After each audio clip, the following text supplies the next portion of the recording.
Oh shit! I hope I did it the right way, but it's recording. All right. Ow, fuck. Watch waving my. Jesus Christ, Ross! Quit pulling your butt out of your fucking head. All right. Well, hello, and welcome to. At least it was right. I just got confused halfway through that it was right and wrong. Well, hello, and welcome to. Fuck. Thank you. All right. Well, hello, and welcome to Stop Let's Team Up. I'm here with Kirby because it's time for this month 4 for 4. It's the 15th 4 for 4 episode. And we'll be covering Fantastic Four 54, 55, 56 in King Size Annual 4. And folks, I'm just going to say right at the start, I think this may be a little long on certain parts because they are really in their groove now. We keep saying that each 4 issues, but this time I was like, wait a minute, this is next. There's some next level stuff. You've got more room to grow. And it's got, 4 great comics. I mean, they're all good on their own. They all tie together, but they're not all one adventure. It's very cool. So Kirby, you want to give the dates for 50? Yep. So 54, we have a cover date of September 1966, an on sale date of June 9th, 1966. Cover price of 12 cents. We have writer Stan Lee, penciler Jack Kirby, inker Joe Sinnott, and letterer Sam Rosen with editor Stan Lee. We are, I think we're in the are we in the middle of one story with this issue? Or like a little bit. This is more just kind of clean up as we kind of start. Like it's like one subplot's kind of ending while another one's continuing on and has been for a while. Yeah, and they kind of tie some of it up before because the next 4 issues are an arc, a full on. Yeah, and one of the probably great. I think it's probably one of the. It's an arc that gets copied a lot. Yeah. The first one that in the net is great, but that's for next episode. Let's start with this cover. I think this is a classic because we've got 11 floating heads. Is it 11? Yeah. 11 floating heads, and then Johnny burning through a wall and flying toward us. Yeah, it really it's like we're gonna take kind of like those Justice League, Justice Society covers, and we're gonna take it up a notch. Yeah, it is. It's basically, look, I can do that too, but it's better. Yeah, because it's Jack. This is an icon. I think this cover for me in my head is an iconic issue and an iconic cover. It's one I remember. I can definitely see that. It's not one of my top 5 or anything, but it is a great cover nonetheless. Yeah, it is. And it doesn't show what's going on in the book, but it kind of gives you the mood of the book. It's I think it's a very Johnny-centric arc right now. Yep. God, he's emotional cripple. Oh God, he's 17 or whatever, and it really kind of shows in his story here. Oh my God, he's such a pouty little bitch. I mean, when he gets home and I'm sorry, his heart's broken. I was brokenhearted at 17. It is traumatic, but it's like at a bad soap opera acting in one of these issues, which made me just giggle. It was just like, oh my God. But I like this cover. Jack can draw these. It's just the Jack and Joe too. It's just such a good cover. Let's go on to what is this? Okay, 54. I'm going to give the title. This comic the title is Whoever Finds the Evil Eye, and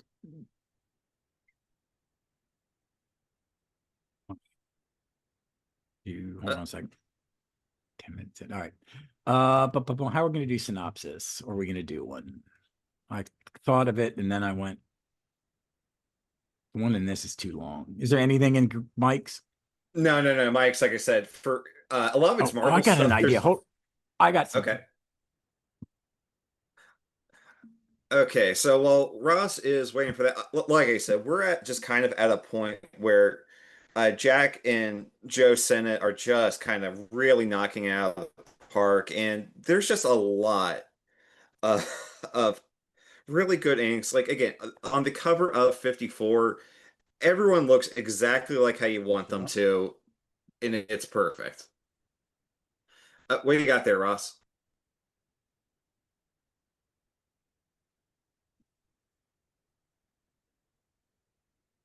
Uh-oh. There might be some editing. Hold on a second.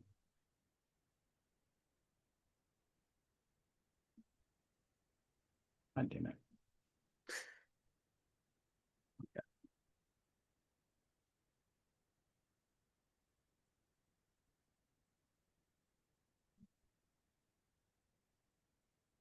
Can you see that Oh, now? yeah, I can see it now.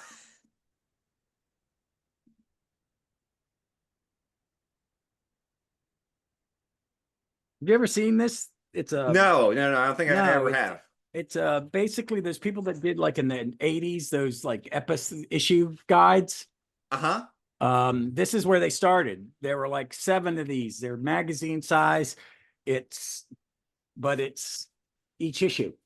Oh, wow. Of FF. I've got the FF, the X-Men, and the Avengers one. And then in the middle of the Avengers one, it's lineups.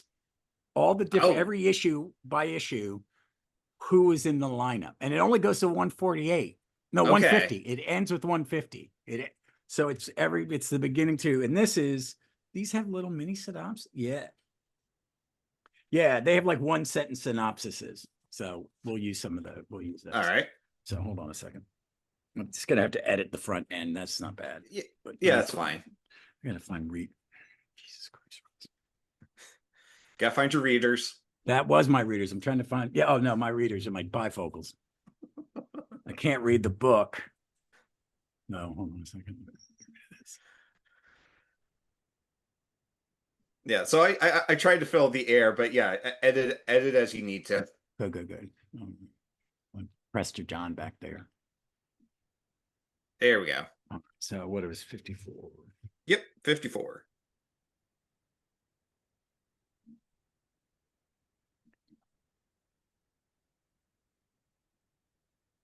All right, folks. So yeah, I'm going to grab a synopsis here, and it is going to come from the Marvel's Index number 4, the Fantastic Four. They were these index books, and they would show you the cover and all the pertinent detail in a way.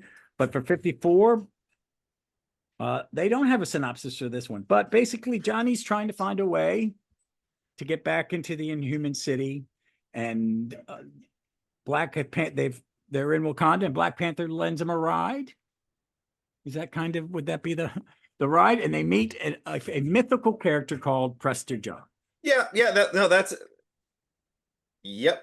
Which I've got some questions as we get to that, but I say let's start off with the splash page first, which is one of my favorite comic book tropes, which is superhero baseball. Me too. Thank you. Baseball's Yep. my game. I'm going to watch Game 7 tonight because I love a Game 7 in the World Series.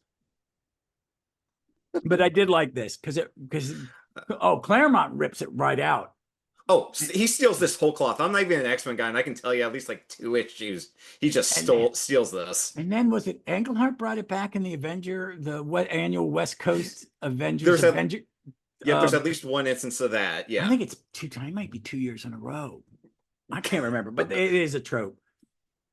But I like the splash page. It's almost like you're reading a not Brand Deck in a way. I can see that.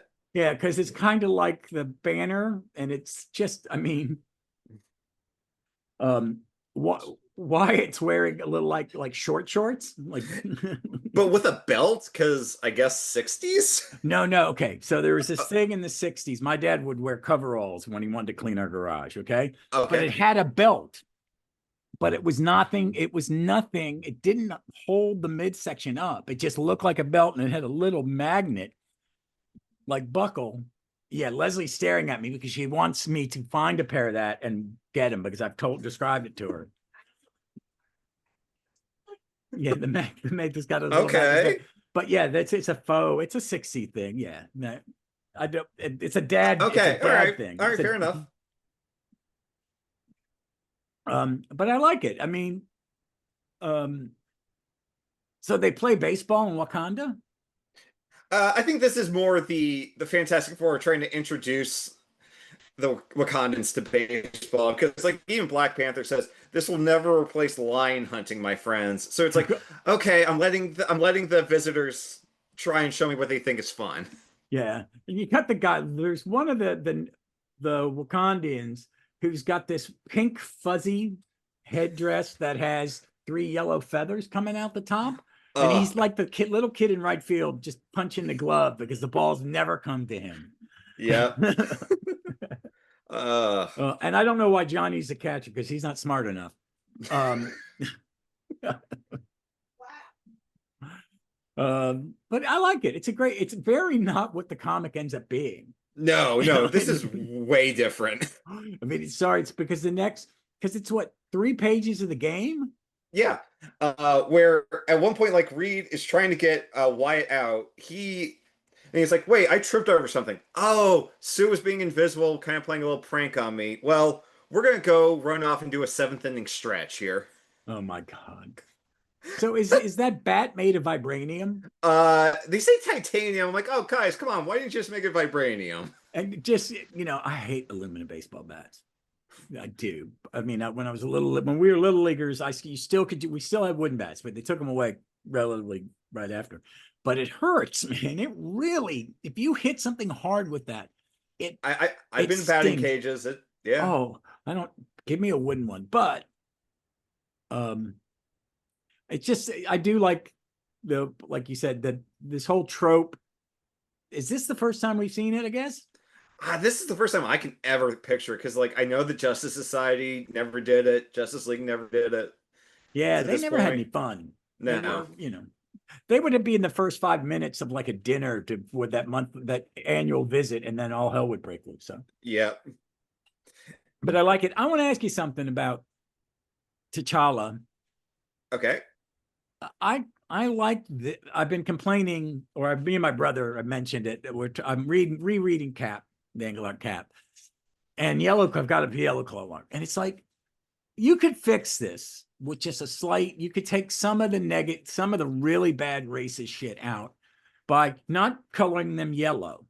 Mm-hmm. And you're doing a skin tone. Just do a skin tone. You can just do it, because I kind of like it in here. Is that they choose to use a darker skin tone. Yes. And not just the generic brown. Because I Right. mean, white people have different shades of white. Yeah. And and they're not, but it looks good. I think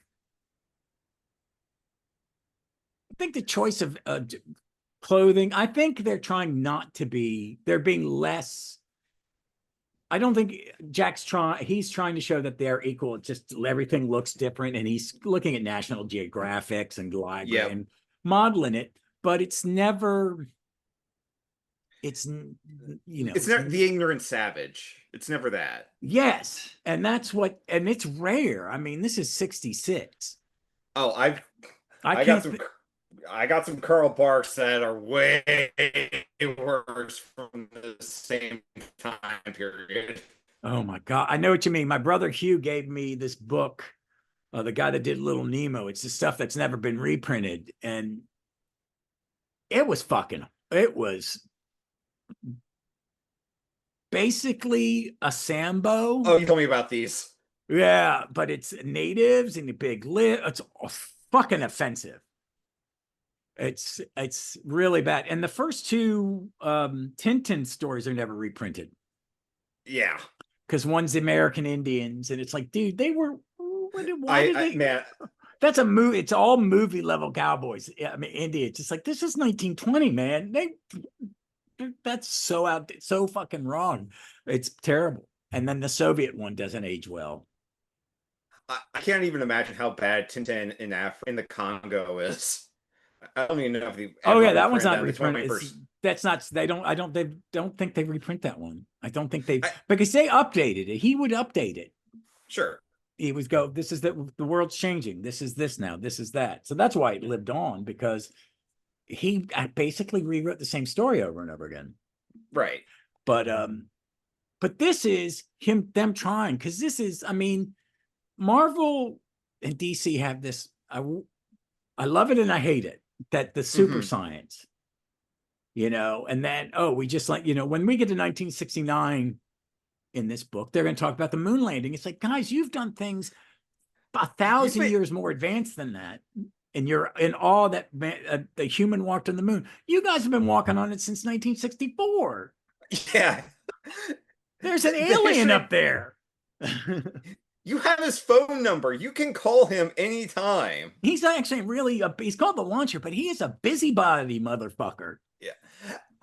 Like we kind of talked on this last time, or when we were doing that Swamp Thing crossover, and it's like, guys, you can't just say like we've had some vague alien, interactions. It's like the Martian Manhunter and Superman have been on the Justice League for like 10 years at this point, guys. Yeah, it's like Doctor Who, man, that there are all these alien invasions and no one ever knows about them. So and Russell Davies in the new one, he goes, I'm going to get that out of the way. I'm going to have a spaceship crash into Big Ben. And so and we will reference it again. We're not going to just ignore it. The fact that there's been an alien invasion, Daleks have been flying through the skies, and people Donna becomes the character. Oh, I was in Ibiza. She's missed every one of them, so she doesn't believe anybody. So, but this is back to the comic. It is just, it's so incredible. And page 4, man. Oh my, yeah, just Jack did not have to go this hard, but he did, and it's amazing. It's world building and it's plot moving, because you're getting, some of it's just throwaway stuff, but it's not, you know what I mean? It's a simple interaction, social. So you get there, you get a little bit about the characters and what they mean to each other. I mean, it's not groundbreaking, but you get time of that, and you get time for the world building. Yeah, because we got Ben kind of pining for Alicia. We've got Reed and Sue again, just trying to have a honeymoon after all this is done. Wyatt's just kind of going in like, I am so far in over my head. It's kind of amazing. It has it's got some great dialogue. So they've brought in this white dude to play the piano. And my next selection will be Grieg's Piano Concerto in A minor, opus 16. And Ben goes, and I'll let you read it because you are the voice of Ben. That's a heck of a beat to frog to. Yeah, wait, to frog to? Frug. It's called Frug. It's a dance. It's a very weird 60s, only on TV kind of dance, on Bandstand or something. But Ben is so, I always feel like I'm listening to my dad. Right. Yeah, because there's New York accent, a different New York accent, but it's just funny. And I think it's great. And Wyatt's the only one he's the only one worried about Johnny. Yeah. I'm a big Wyatt Wingfoot fan, so. Same here. And again, he needs to be brought back in a major way by someone. Doesn't even have to be in an FF book. You can probably insert him pretty much anywhere and he'd be good. Oh, he'd be fine. You could put him in She-Hulk. They have a relationship. You could just have him hang around a super team. He held his own. He was like the fifth Fantastic Four member for a while. Like right here, he's just as capable as any of the rest of them. Yeah, he is. And I think he's more interesting than Johnny. Right now, 100%. I'm going to say this. I don't hate Johnny all the time. I think at time he's written well. He's written well in the 80s and 90s, I think. Yes. But here it's just that we're still in that little teeny bopper, what is romance kind of, it's Jack and Stan talking down to kids. And also try not to make it, it's Comic Code Authority. So let's make it as sappy as a sitcom. And you go to page 5 and there he is brooding, man. He's so broody. God. But, and again, it at least helps seamlessly transition back into another Inhuman scene for a Yeah, he's bit. thinking about Crystal. Then we see her like ethereal, her saying something, and then we jump to the dome, and then Black Bolt flying. And God, again, man, it's just just the constant level of world building in this. Conda, um, what how is it? Adlan? How do you pronounce the name of the hidden city? Atlan, yeah, yeah. Atlan. Okay, Yeah, I think Atlan. Atlan. Yeah, As soon as I say it, I'll be able to say it. yeah. Because now it's But you get a little bit with them, and why is Maximus out loud outside? I know. It's like the way he's playing is that he's been kicked in the head by a mule or something. Where it's He's like, Prince. I'm I'm going to put it. glad. This is what I thought of. It's Prince Andrew without the pedophilia. He's just he's that creepy uncle, man. He's that creepy uncle. Yeah. It's like the king George, the George that had to abdicate Hmm. because he was a piece of shit and Yeah. Nazi lover anyway. But yeah, but that's it. Oh no, Yeah. I'm just like you. No, you're a little more inbred than us. He's yeah, it's like I'm just simple. I want to help. No, you don't. You're gonna try and You stab blow up us the all in the world. back the second you can. Yeah. But But like I but they look good. The Inhumans look really good. Um, I just this time through, I'm falling in love a little more with some of this stuff. I'll say this now while I remember it is mhm, I read this stuff like 2 years ago, a year ago, whatever, when I started getting the omnis of it. And I enjoyed it. And it was choppy and I got past this.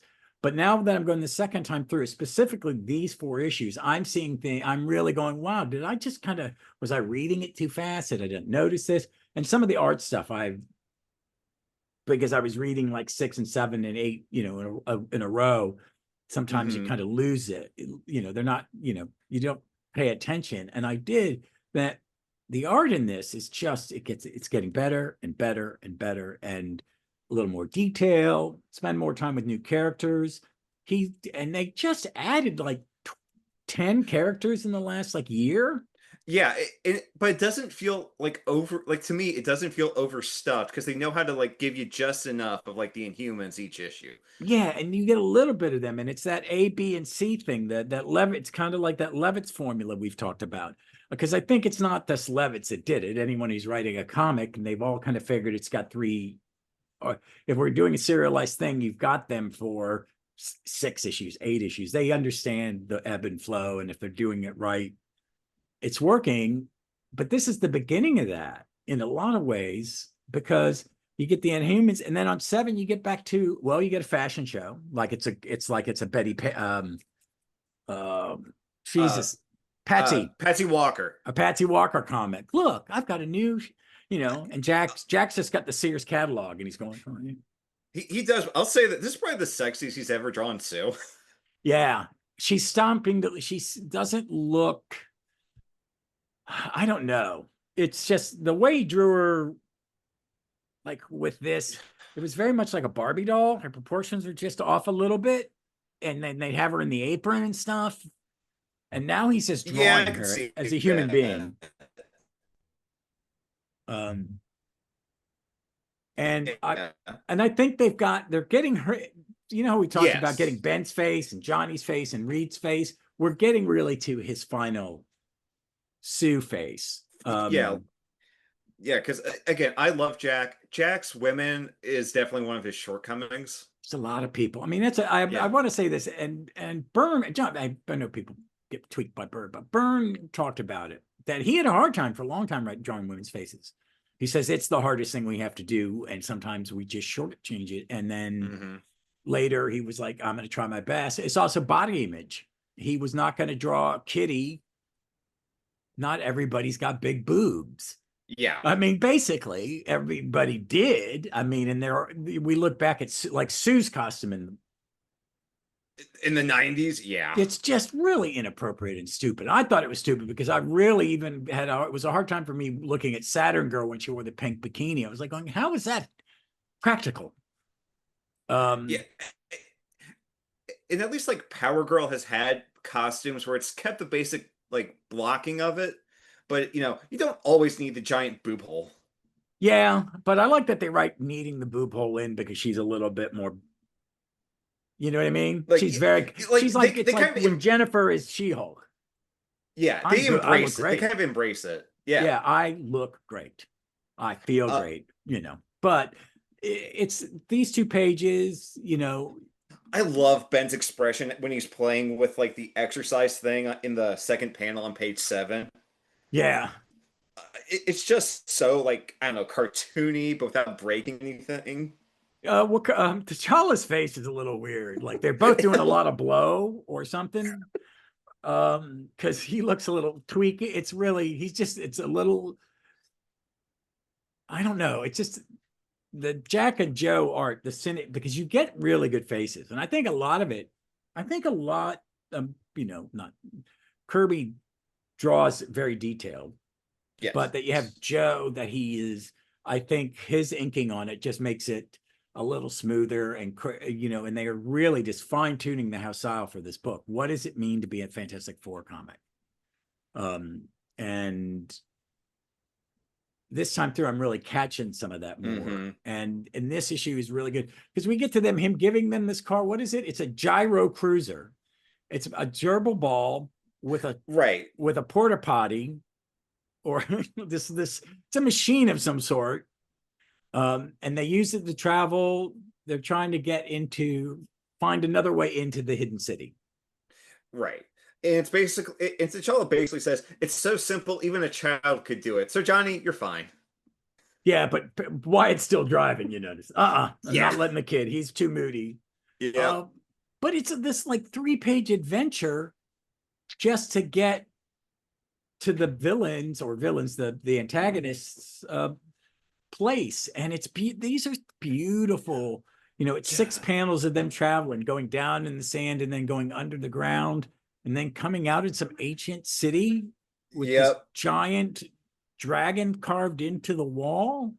Yeah, it took me a second to realize, oh, that's not a monster. That's part of like the architecture. Yeah, there's something again in the next issue where they have a big creature thing that they're doing these. He's and then you get to page 11, and I shared just this top panel on social media right before you. And this is what made me stop for a minute the other night when I was reading it. I was like going, all right, I wasn't paying close enough attention the first time through.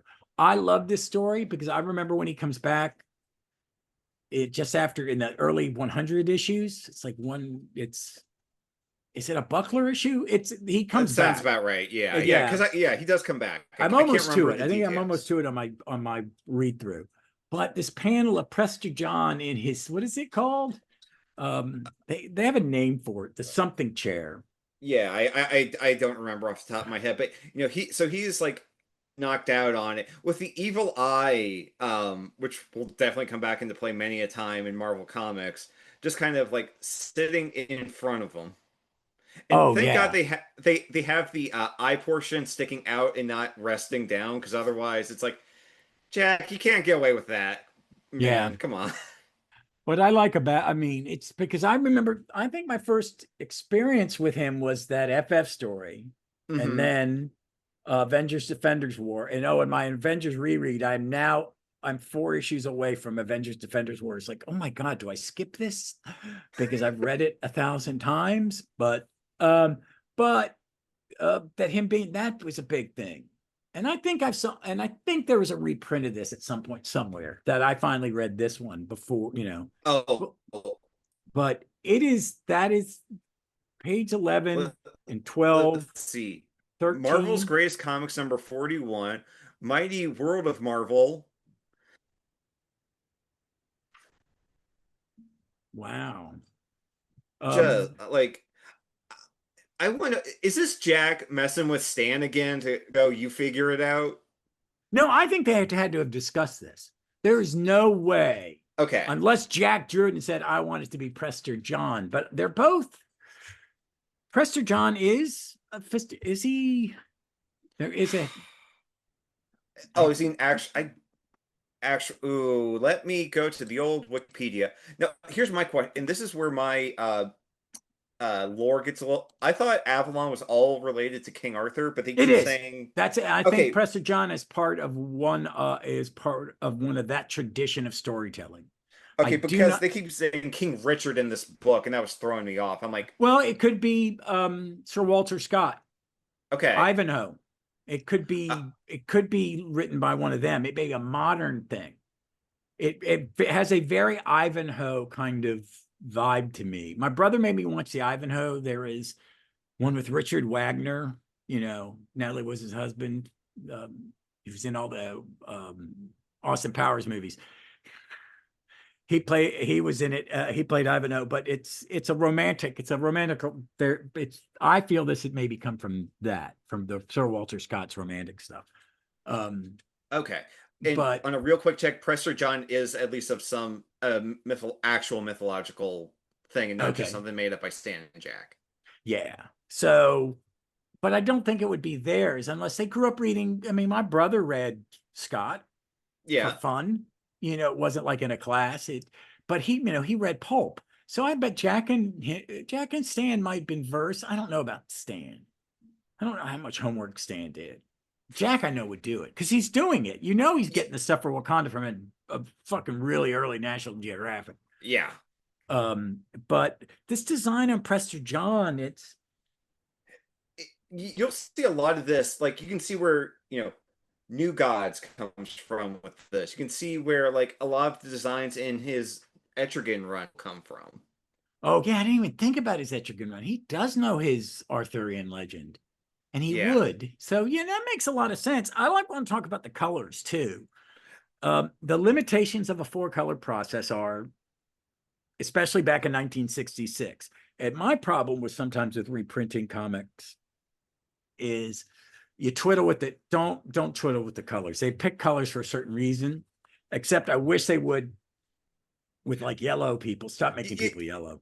Just Yeah, that's yeah, see back to like 15-20 minutes ago. But yeah, yeah, what we're talking about. But what I like is the use of the green and the purple and pink or fuchsia,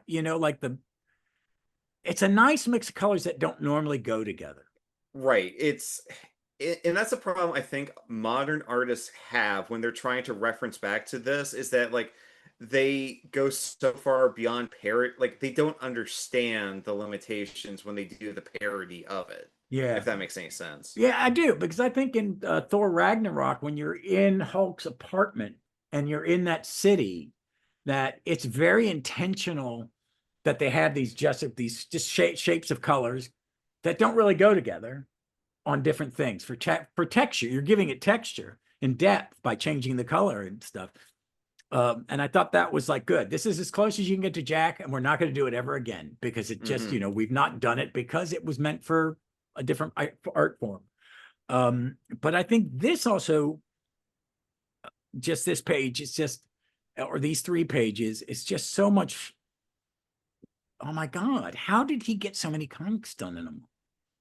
It's just so full and rich. And, you go through time and you see all these other cultures. I think it just freaks me out how amazing it is. Mm-hmm. Like on page 18, like where, oh yes, they did have, oh, where Page they've got the 18? ship being held up by a balloon, a magic carpet full of Helios, which Oh, is helium. oh yeah, yep. And then them battling the abominable snowmen who aren't that bad. They're just basically snow monkeys. Yep. A Chinese rocket, and then getting to Mesoamerica. Yep. And who was the colorist on this? Sam Rosen. Jesus, man, he earned his pay, man. Yeah, because all 4 of these panels look distinct from each other, Yeah, they like you did. would hope. Yeah, and then the final one is the Super Science City, which no one does better than Jack. No. And then we get back, and Prester John's going to start doing what he does, which is, just cause a little trouble. I don't think he's a bad guy, though. No, he's more of an I'm gonna sneeze here in a second. We're gonna try and mute an antagonist than anything. Sorry about that. Gesundheit. Oh Hopefully, no, I think he yeah. is because I went into the fandom wiki and looked at the other stuff they've done with him, and some I've read, like the Defenders Beyond and stuff, but it's in a different order. A lot of these are like, like when the modern Defenders, or the last group of Defenders, the Ewing run, uh, they run into him. And I know he was in Cable Wow. And Deadpool, yeah. I think he was in Cable during when Ladrone was drawing it, Okay. which is the only Cable I ever really looked at a lot because I like Ladrone's art. Um, You're not he going to get me into reading Cable, Ross. That's not No, going no, to no, no. happen. I don't want you to read it. Just Chris Claremont wrote FF Annual Okay. when he was doing the run, and Ladrone draws it. And Ladrone draws a little like Jack. His Cable is a love letter. His Cable is this mix of like this era of Jack and Keith Giffen's Defenders. Okay. See, that's a Cable I could kind of get behind Yeah, more because than he's kind of anything else. chunky. Yeah. But the Avengers Annual, I mean, the FF Annual is pretty good. I just looked through. The art was good. I've not read it. I wasn't a big fan of the Claremont run of FF. If it's in the epics and I've read it, I just don't remember it. I don't think it is yet. It may not be. Okay. He didn't write it for long. He didn't. Yeah. He had a good artist, but it just he writes everything like it's the X-Men. So, but yeah, you get to see Prestor John, and then we get to go back to the. See, I'm digging it. We're really into full Marvel. I'm just I'm amazed. We go back to the Inhumans. Yep. I kind of like that Maximus is like trying to like kind of curry favor with Triton. So it's like, oh, here's this device so you don't have to be confined to water all the time. Here's this But device like, because we wrote another water character. Now shit, they can't go anywhere because they have to be by water. yeah. Uh, yeah, it's really why don't man the planet's 75% water. Right, you could Yeah. write, you just have him do shit. He just only goes to adventures on the coast. Yeah, exactly. There's plenty of coast in this world for him to have adventures on. Yes. I've never read an extended run of Aquaman, so I really don't know how. I mean, I read the Steve Skeets, Peter David? yeah, and the Oh, Jim Aparo stuff, and that's about it. okay. So the Jeff Parker run from the New 52, that was one of the longest things I was reading during that period. And they actually did pretty good because like he was based in like a seaside Maine town, Yeah, like I his read that. I hometown. bought that as So it's like, issues, yeah, so like and then those were actually pretty good in that. And like they did a good job of like I think Jeff Parker was talking. It's like, look, we're not making this Game of Thrones underwater because every time they've tried that in the past, it doesn't work. So it's like we know to kind of keep it coast, keep it seaside. Let they, them be they in both do, and worlds when it's we need it's a to. super book because I liked it. I like the unnamed, the creatures in the bottom of the sea, and then that teeny Yep, forms. Because there's another they could do another Omni yep, and tag all very that in, easy. and I'll get it and read it because I remember reading it as it came out and goes.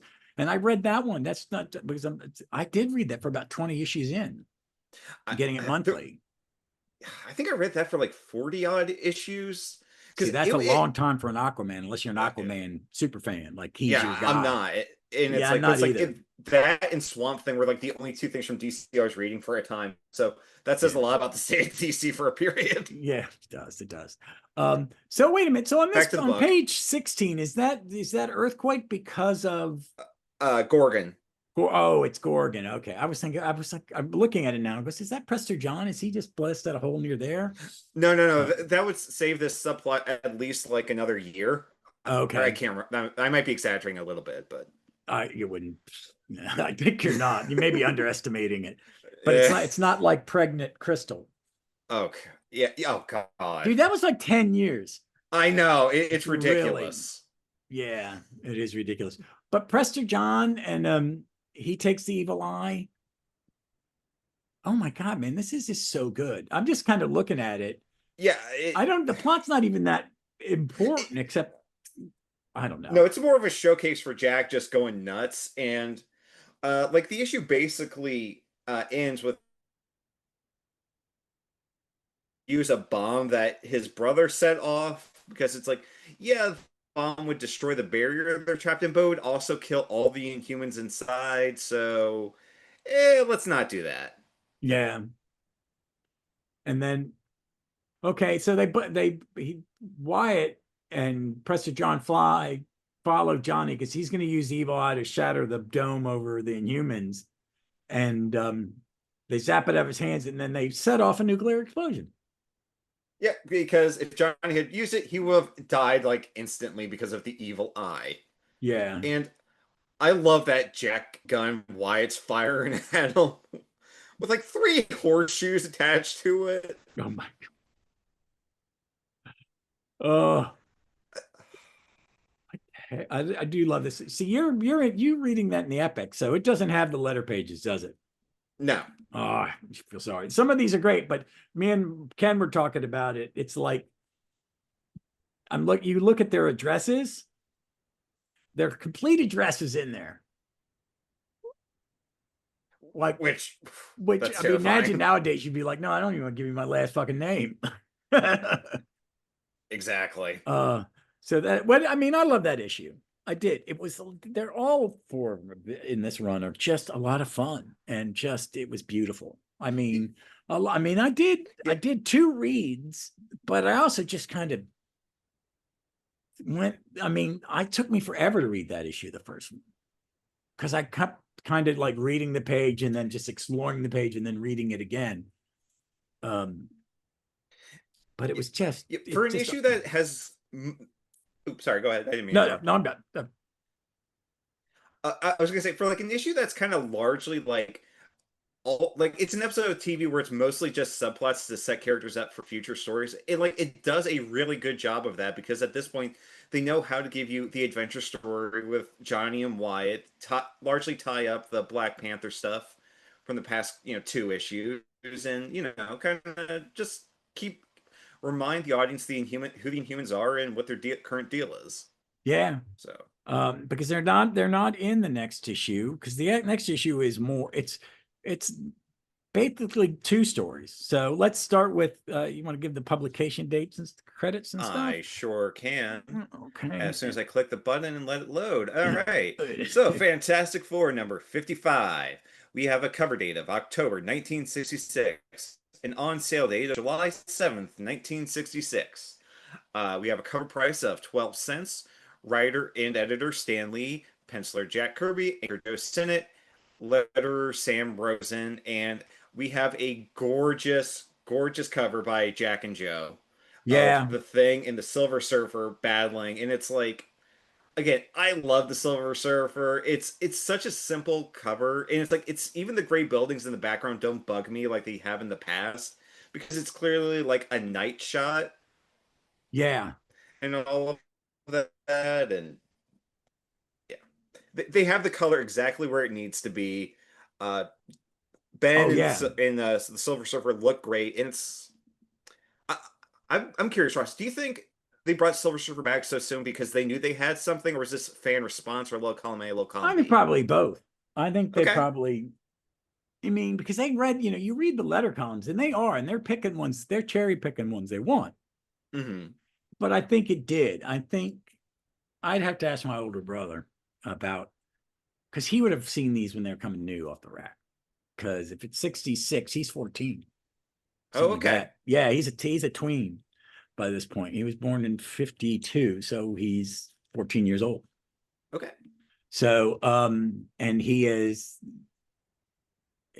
Jack. He will badmouth Stan all day long. Just because it's like, it's like, come on, babe. Stan ran a business, and that was he was going to be the scripter. And we've seen what Jack did to scripting. Sometimes it wasn't his strong suit. I think he's fine on certain things. I think his demon is good. I think OMAC is good. I really like OMAC. Yeah. It's just fucking weird. His Commandy, I think, really I think works. his Commandy is really above par. I wish they would do another reprint of that in any format.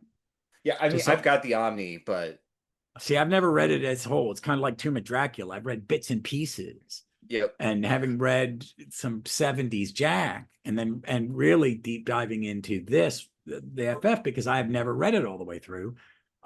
It was the first time I'd read his era in it once, from beginning to end. And I'm seeing his in tweet. I think a lot of what we're seeing is he's adding things. And I think he finds characters that he can tell a story with Yep. visually, and the Surfer worked. And I think Yes. he knows it worked. I think Jack and him, when they both get to the end and they've got their combined stuff in their hands, they're seeing something. They have to be aware of it. And Stan's not dumb. No. It's I mean, that company was successful because he was a good publisher. Yes. He was doing more a publisher's job and then an editor's job, but he knew what he was doing. And sometimes I think he does stuff to Jack was taking the story somewhere else, and he goes, I don't like that, and I'm going to make dialogue to force him to go a different way. Yeah. Or, and it was a little like that. It was a little give and take because he's given Jack time. Jack has given Stan time to have Silver Surfer monologue for 2 pages because he understands that Silver Surfer he's a brooding character. He's like, you know what I mean? Yeah, he's a tragic character. Tragic. Yeah. But he looks great. I'm starting to think that my favorite version of Silver Surfer is Jack's now. Yeah, it's the okay. So I don't know if we've talked in the movie Crimson Tide. There's the bit that's clearly written by Quentin Tarantino where it's like the guy got into a fight over who the real Silver Surfer is, Jack or Mobius. And in my head, it's like Mobius dude did 2 issues. If it was Jack versus John Buscema, Silver Surfer, now we're having an actual conversation. Oh yeah, because John's that 18-issue run is great. Again, it's my biggest app in Silver Surfer. Really? At this point, I'm still waiting just for the epic version, which is one of those. Oh, we're clearly dancing around it because it's only 19 issues. It's tiny. Yeah. It'd be tiny. No, that's kind of big for an epic, isn't it? 19 issues? Yeah, it would be like the size of the one I'm reading right now, which is like they haven't done it. Yeah, silly. Because you can't really put it with what comes next. You'd have to do all his guest appearances. Yeah, so it's weird. It's like it would be almost exactly that because they have Volume 3 out and they've had that out for years. So yeah, that's kind of odd because I'm getting the Hawkeye epics, and it's just his appearances in the key Avenger stuff, just that where there's a change, like his brother appears and he becomes a different character, blah blah blah. And they're doing the next one, which has the beginning of the Avengers Spotlight. Okay, which is actually pretty good. It's not great, but what I like is they're putting both the front, the Hawkeye, and the backup in. Okay, so you get the whole issue. So now I have Avengers Spotlight. It's all going to be under my Hawkeye, and they're not bad. But I would, that'd be a volume I'd like, or the volume of all his individual stuff he did in between his series and when Englehart and Rogers get the book, because that's the next volume, right? Yeah, No, because like Volume 2 would be that 18-issue run, because Volume 3 is like where that Marshall Rogers stuff starts, because like I'm gonna guess they're kind of just skipping whenever he was in Defenders. Yeah, that's true. That would be about the only thing. Yeah, you could put his Defenders in with the 19 and it'd be fine. You probably could, yeah. It's not that many issues. It's really not. But the art's great in this. I like him on the top of these guys are going to the top of some mountain and no one's ever been to the top, and he's just standing there with the surfboard, kind of brooding. Yeah. Oh God. It's like Sir Edmund Hiller's just going like, yeah, we're not. This isn't in the history books. No one's gonna believe us anyway. I know. And then he goes to Alicia's house. Is that Agatha's house? I thought the exact same thing, and I'm like, I don't think it is. Yeah, it was confusing. Jack, draw a different house. Yep. And she lived in an apartment. What happened? No, I think they say it was like she just needs to kind of get away. To retreat in the Atlantic coast. To retreat. Yeah. And one thing I don't want to skip over this is on page 2, it's just Ben in his ascot 60s look. I love. Oh yeah. Yeah. So I just always love that. So I just wanted to make sure we didn't skip over, because the Silver Surfer, it's like because he's Silver Surfer, was able to find her immediately, and it's like she's just kind of doing some art, playing the guitar, and he just taps on her window, a bit like a creep. Yeah, let's be honest. It's kind of like, dude, you don't fly to people's windows. Well, and then the thing lands there on his sky cycle, which I didn't realize once reading this. I was like, whoa, they use this a lot. Yeah, because they don't use it a lot, except I think Byrne brings it back. That sounds about right.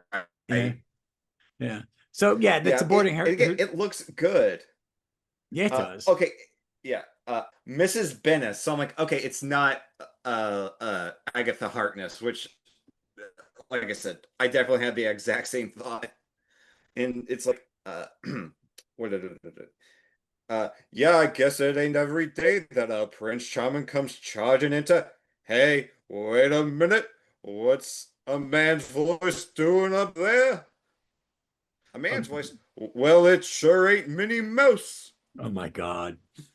Uh, yeah, he's a Johnny. Maybe Johnny's problem is his role models are fucked up. Yeah, because That it's Reed, who's Reed an and Sue. insensitive, Yeah, and the Ben and Alicia. yeah. With Ben's inferiority complex and Reed's, let's just be charitable and say detachedness at times. Yeah, he's a bit of an absent husband, a lot. Yeah, yeah. Uh, okay, I'll get this out of the way. This issue does just kind of exist to have these two fight Yeah, for it's just like like basically no reason, but I love it. well, it becomes kind of standard, isn't it? Because Yeah, he's either going to battle him, the Hulk, or Doctor Doom. yeah, But it's a great fight sequence. It's a lot. It's a big chunk of the book yeah. because we go back to Johnny and we're seeing people. They're I don't even know where they're supposed to be. Maybe Bavaria or Mongolia or probably the Uh, Himalayas. yeah. Let's see. To visit a lonely pass in the far off Himalayas. Okay, Yeah. and Uh, but yeah, oh like with the Ben fight, it starts with Ben just punching Surfer right through the wall, and it's like, Ben, I hope you're gonna pay for that. yeah, Well, Reed's gonna pay for it, but you know yeah, what I mean. yeah. Ben, you don't have a job. Your job is to destroy stuff, and Reed's job is to pay for it. Yeah. So yeah, but Johnny and Wyatt take a break, and they're gonna have some. They're gonna make some food, and then we get a little peek of Lockjaw. Yeah, Yep. I really do like when Jack does the 4 panel. It lets his art breathe a lot more. Yeah, and it gives you these big snaps of shots for world building. Look, there are people up here. They're in this valley. It kind of builds the sense of where they are really, instead of just being it in some generic backdrop. Mm-hmm. And then we go back to the fight. Ben, And how do you kick a boulder out of the ground? I mean, okay, so there's a boulder already there. Ben's strong enough, like he kind of digs it his foot into the ground to kick it up. That's how I'm reading it. yeah, oh, I would, but imagine kicking something barefooted with your toes. I mean, I know it's your rock and it's a rock. Doesn't it hurt? Yeah, And he yeah, can but aim it. I do like, and then he the knocks. logistics, yes. Yes. And when he not now that he's knocked Silver Surfer out of the ground, they have it becomes a UFC fight. Yeah, no, this is pure pro wrestling here. Just the whole thing. Like, there's the smack talk coming from mostly Ben. But again, this is a lot of where those guys definitely got it from. Um, uh, Stand still, blast you! It only hurt for a minute. And it's just like throughout this whole fight, it's kind of uh unstoppable force meets the immovable object. Yeah, very much so. Very much so. Um, And again, another reason I love this issue is like Ben and Surfer are just kind of two sides of the same coin, and yeah, yeah. Go ahead. I was saying, yeah, you're right. They're both tragic characters, and especially Yep. now, they're really doubling down on. It's kind of like they wrote Ben out of this and then wrote him right back into it because they were like, "Ooh, maybe you shouldn't have corrected that." But it is, it is, and it's pure Marvel storytelling. And it's stop, let's team up. Two guys that shouldn't be fighting fight, and then at the end go, wait a minute, we're friends. Yeah. But I Because love it. I love it. It's so good. And they get back to the city and they really just, you're a public menace, Ben. But at least they say like they tried to find the abandoned warehouse. Oh, yeah, that's section. right. Yeah. Hey, let's go destroy someone's property that's just not using it at the time. So I'll at least give them that. um, Yeah, because again, you have the down to earth Ben versus the sky high Silver Surfer, and then again, just Surfer just bashing Ben through a warehouse wall with the board itself. And like, that's just gotta hurt. Yeah, it does. It does. All right, we got to If go back. I like it. We get, if and then we that's the do. best you can, Okay, go ahead. No, sorry. I'm sorry. Go ahead. if that's the best you can do, you should have stuck with Galactus. Again, I just love the trash talk throughout this whole issue. Yeah. Yeah. It's, I like when he's trying the bottom of that page where he's trying to bend the board. Yeah. It has a very Miyazaki, his face is very Miyazaki. Okay. Yeah. Of it, it's got a little that big mouth grin. Ugh. I love it. Dude, you messed with this board before. You know you can't break it. But we go back to Johnny and Wyatt. Look, he's just seeing red here. Yeah, he's just oh yeah, because what is it? He's calling it an ironing board. Yeah. So before I plaster you all over the landscape, I'm gonna do the same thing to this overgrown ironing board of yours. So look, eventually I'll just do an entire issue of just Ben. This is some of the best Ben dialogue in a while. This one was fun because sometimes I get to these battle ones and I'm like, okay, what makes this one special? Because there are a lot of them. But I do like this one. This one was, I think this one holds up a little bit more. And I like that we get to see, and Johnny and Wyatt run into Lockjaw. He just happens to be there or he's looking for them. I love Lockjaw. So anytime he appears, I'm a happy camper. Yeah, absolutely. And it's just one of those things where it's like, if I'm Wyatt, I'm going like, what the fuck is that? And Johnny's like, oh, Lockjaw. Hey, buddy.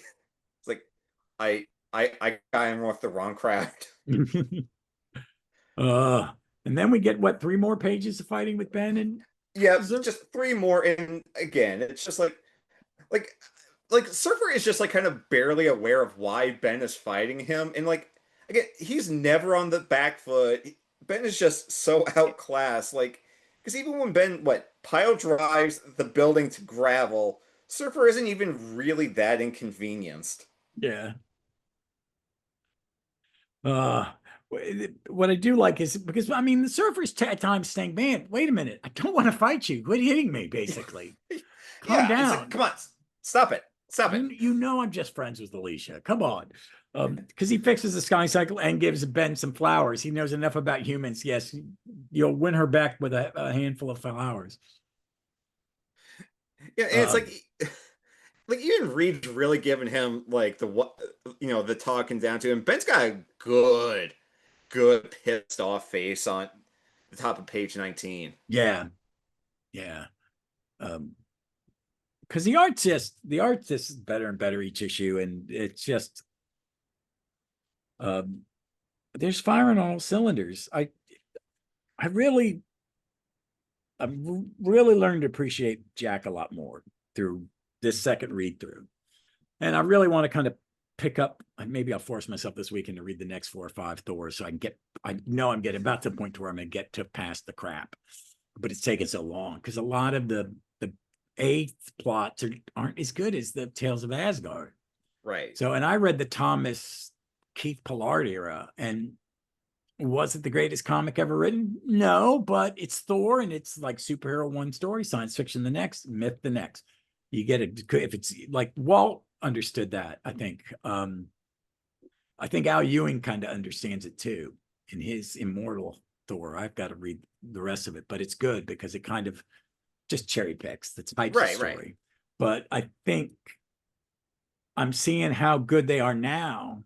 The second time through, it's next level. I said it before, it's next level. It's just so tight. And now we're going to jump to Claw. We're going through stuff really quickly. Cause I think I love Claw as a villain.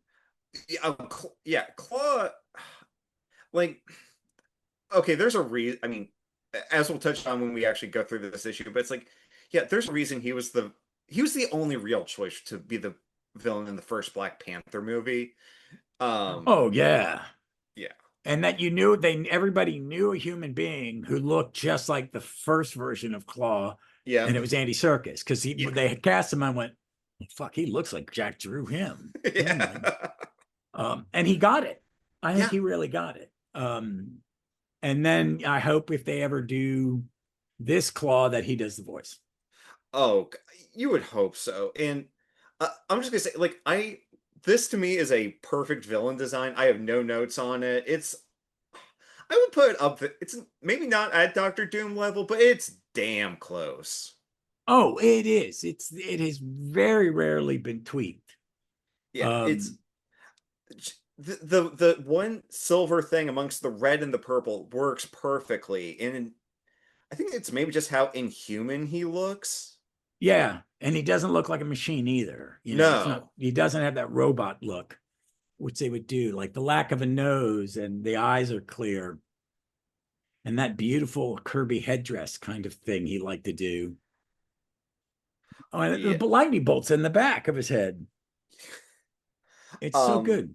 This yeah, is a and great cover too. So oh, I was about to say, yeah, let's not skip the cover because, again, Night Sky. Wish it could have been a color other than gray, but it still works because you get the mood and you get the atmosphere, just like the mist all around.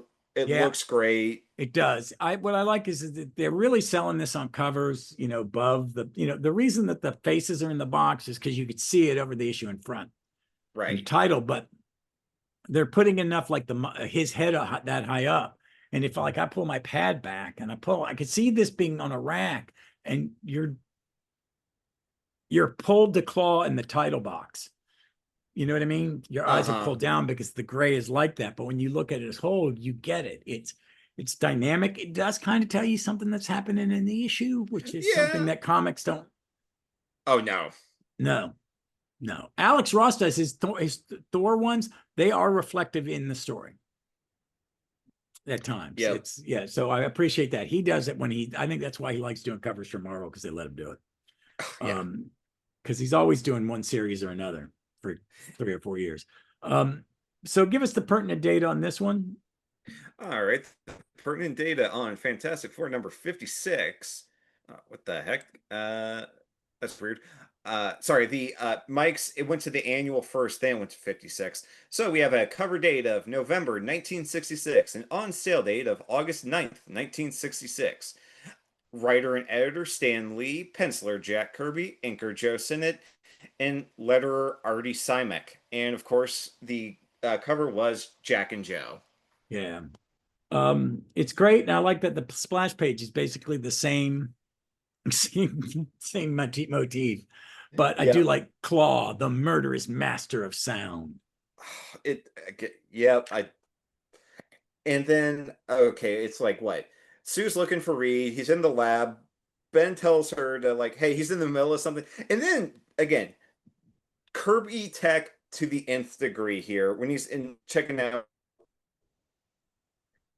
Oh, the big machine on the top panel or the space-time subspace or the research. negative zone, whatever they call it.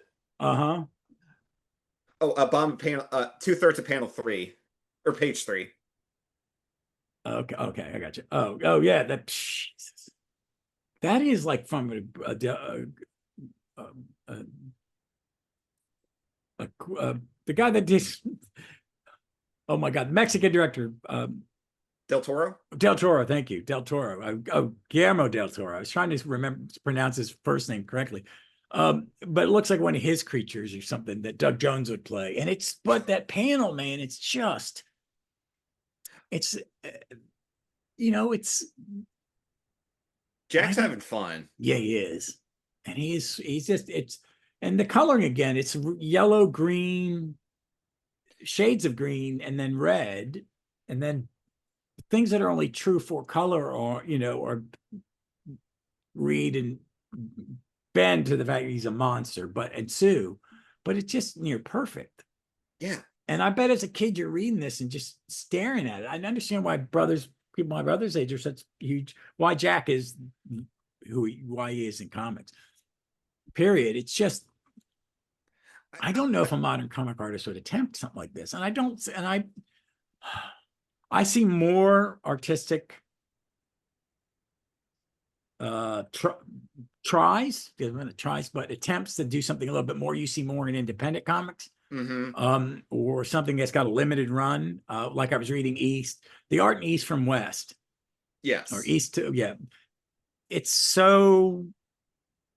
not like anything I've ever seen, but it does this huge, takes chances with its visuals. Yeah. And I think Jack does that. He takes chances. I'm going to do it's going to be 3 panels, and it's just a throwaway that they're looking into the negative zone. This explains what the negative zone is. It's anything I want it to be at any given moment. Yep.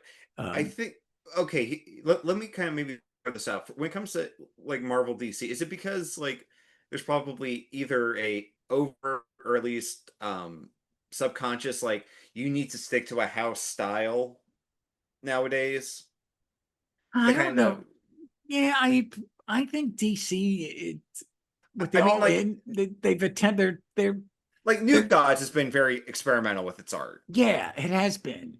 And it's still one of the best. And it's something you have to reread. Yeah, yeah. He's not making it easy. No, he's not. No, but it's kind of like that. I think DC because they have more confidence what they're doing right now than say I Marvel is. yeah. Marvel is not hiring big name people. They're just not doing it. And it's starting to show. I'm about to not have anything Marvel on my pull list. I may stop reading Avengers and just read it in the app because it's so up and down. And I'm enjoying what I'm reading. Right, but you can tell on a big scale, on the macro scale. They're not firing all cylinders. I don't read X-Men books. I mean, I've not heard I've heard like it's fine. I like some of it. I like Sure. Gail Simone doing it with the artist she's with. I've Hmm. liked it because it's the one set in Canada, and it's in a warehouse, and the Beast is the Beast because last time he was resurrected, they resurrected him to right when he left the Avengers. Yeah, so it's like, okay, we broke this character way too bad. Yeah, We cannot. they really fucked up making him Yeah. the big bad, which really makes me glad I didn't read it because I'd have been angry.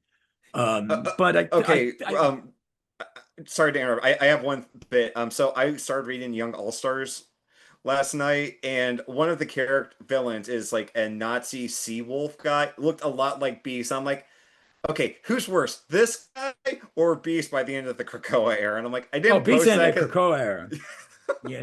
It's kind of like you really made him do stuff that you could not rehabilitate him from. no, And no, I'm a firm believer that Shooter was right you have to kill Jean off. yeah, I She's a agree. mass murderer. We have to nip it in the bud. And it's why I don't like books like that we were talking about this earlier, like Deathstroke. And a Punisher depends on how they're writing it. If they're writing him as someone who's damaged and just not vindictive, Right. but it's a thin line. But I think Deathstroke's not redeemable, Yeah. and it never should have been redeemed.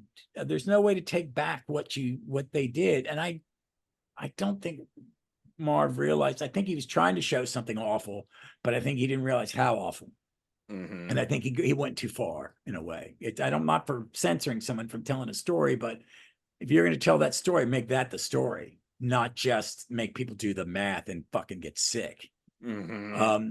But back to what's going on, that Jack is taking chances, and I think DC is taking some chances now with like New Gods and the Absolute run, which is they're all pretty good.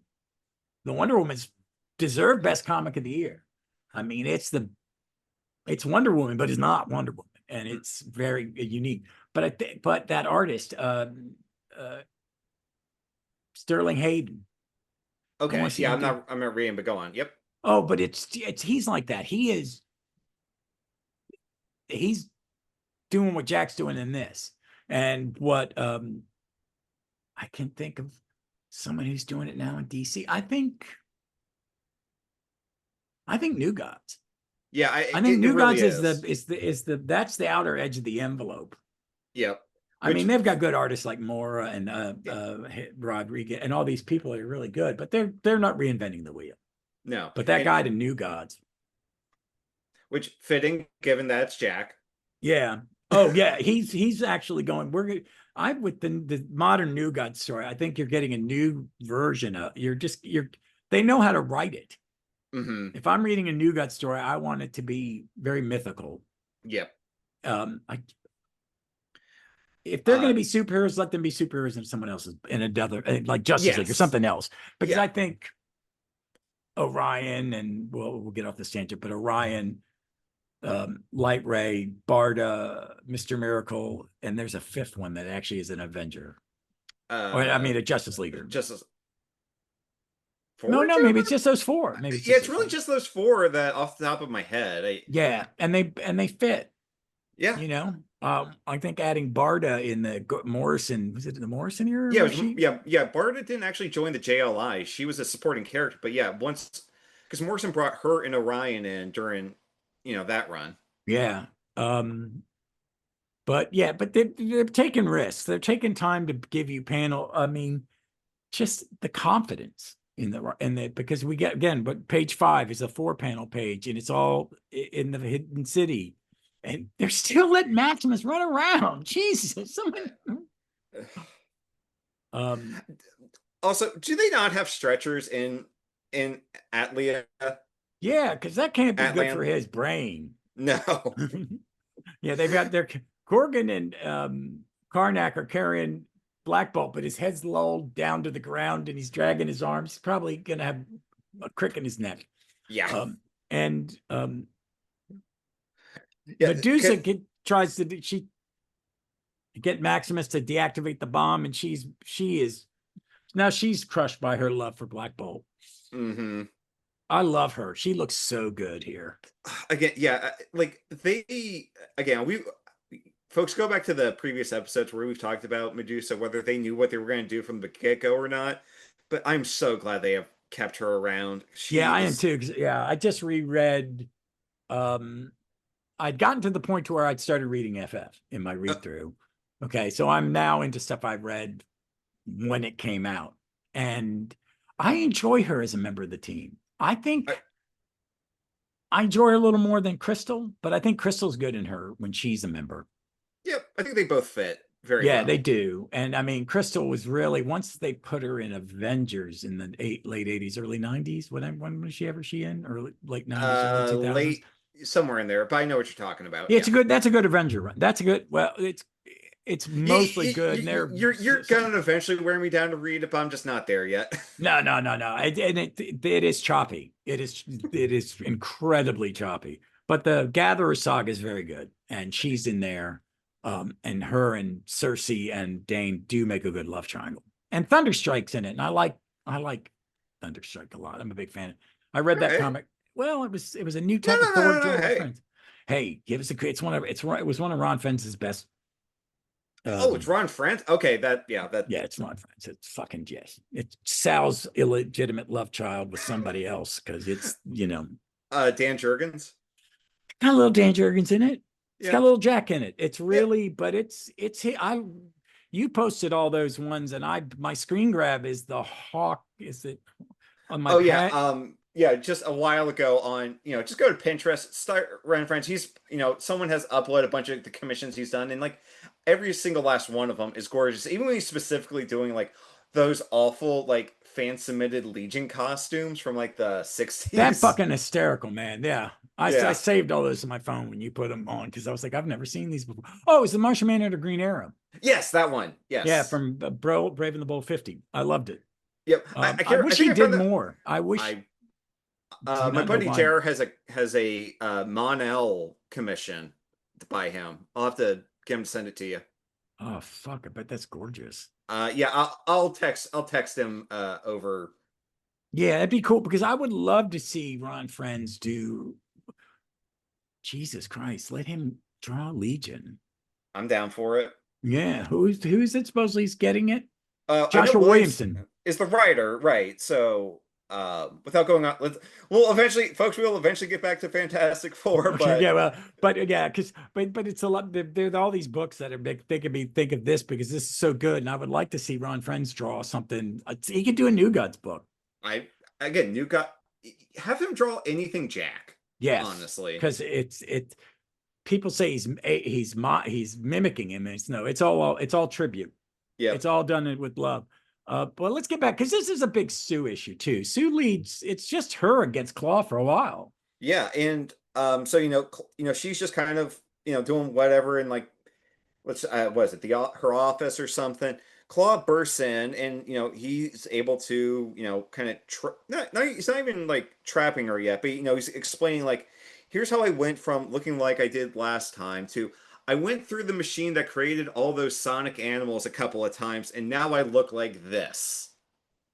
Yeah, he's Which such a good look. it is. It's a great action figure I look. don't understand what the thing inside his mouth is. Like it's a grate.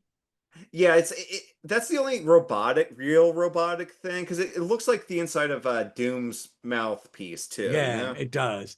But I do like it that the masking, like the trim on the face, that turns into lightning bolts in the back, and then he has that purple in between the bolts, and then and that goes, it's just like it's like a flat mohawk of purple color. Yep. And then his trunks are explosion of purple. Yeah. Uh He had to have been on the Frightful Four at some point, right? I'm sure he has to yeah, have been. yeah. But he's like, She just goes right for one of like Reed's science guns. yeah, because all she's been able to do with her force fields is protect herself. Mm-hmm. Let's see. If I can just fire the neuro stun gun before he can stop me. It has to stop you. It has to. It can shock and immobilize the nervous system of any living human being. Perhaps it can, but you have forgotten one vital thing. One vital fact. I am no longer a living human being. I am a form of sonic life with power greater than any you have ever known. And it's like, what I like is that it's building on everything we had seen from those couple of Black Panther issues already. Yeah. And it's like, yeah, just taking it to the next step. And Logical the step. flashbacks is short but sweet and looks good, because his original design's not bad either. No.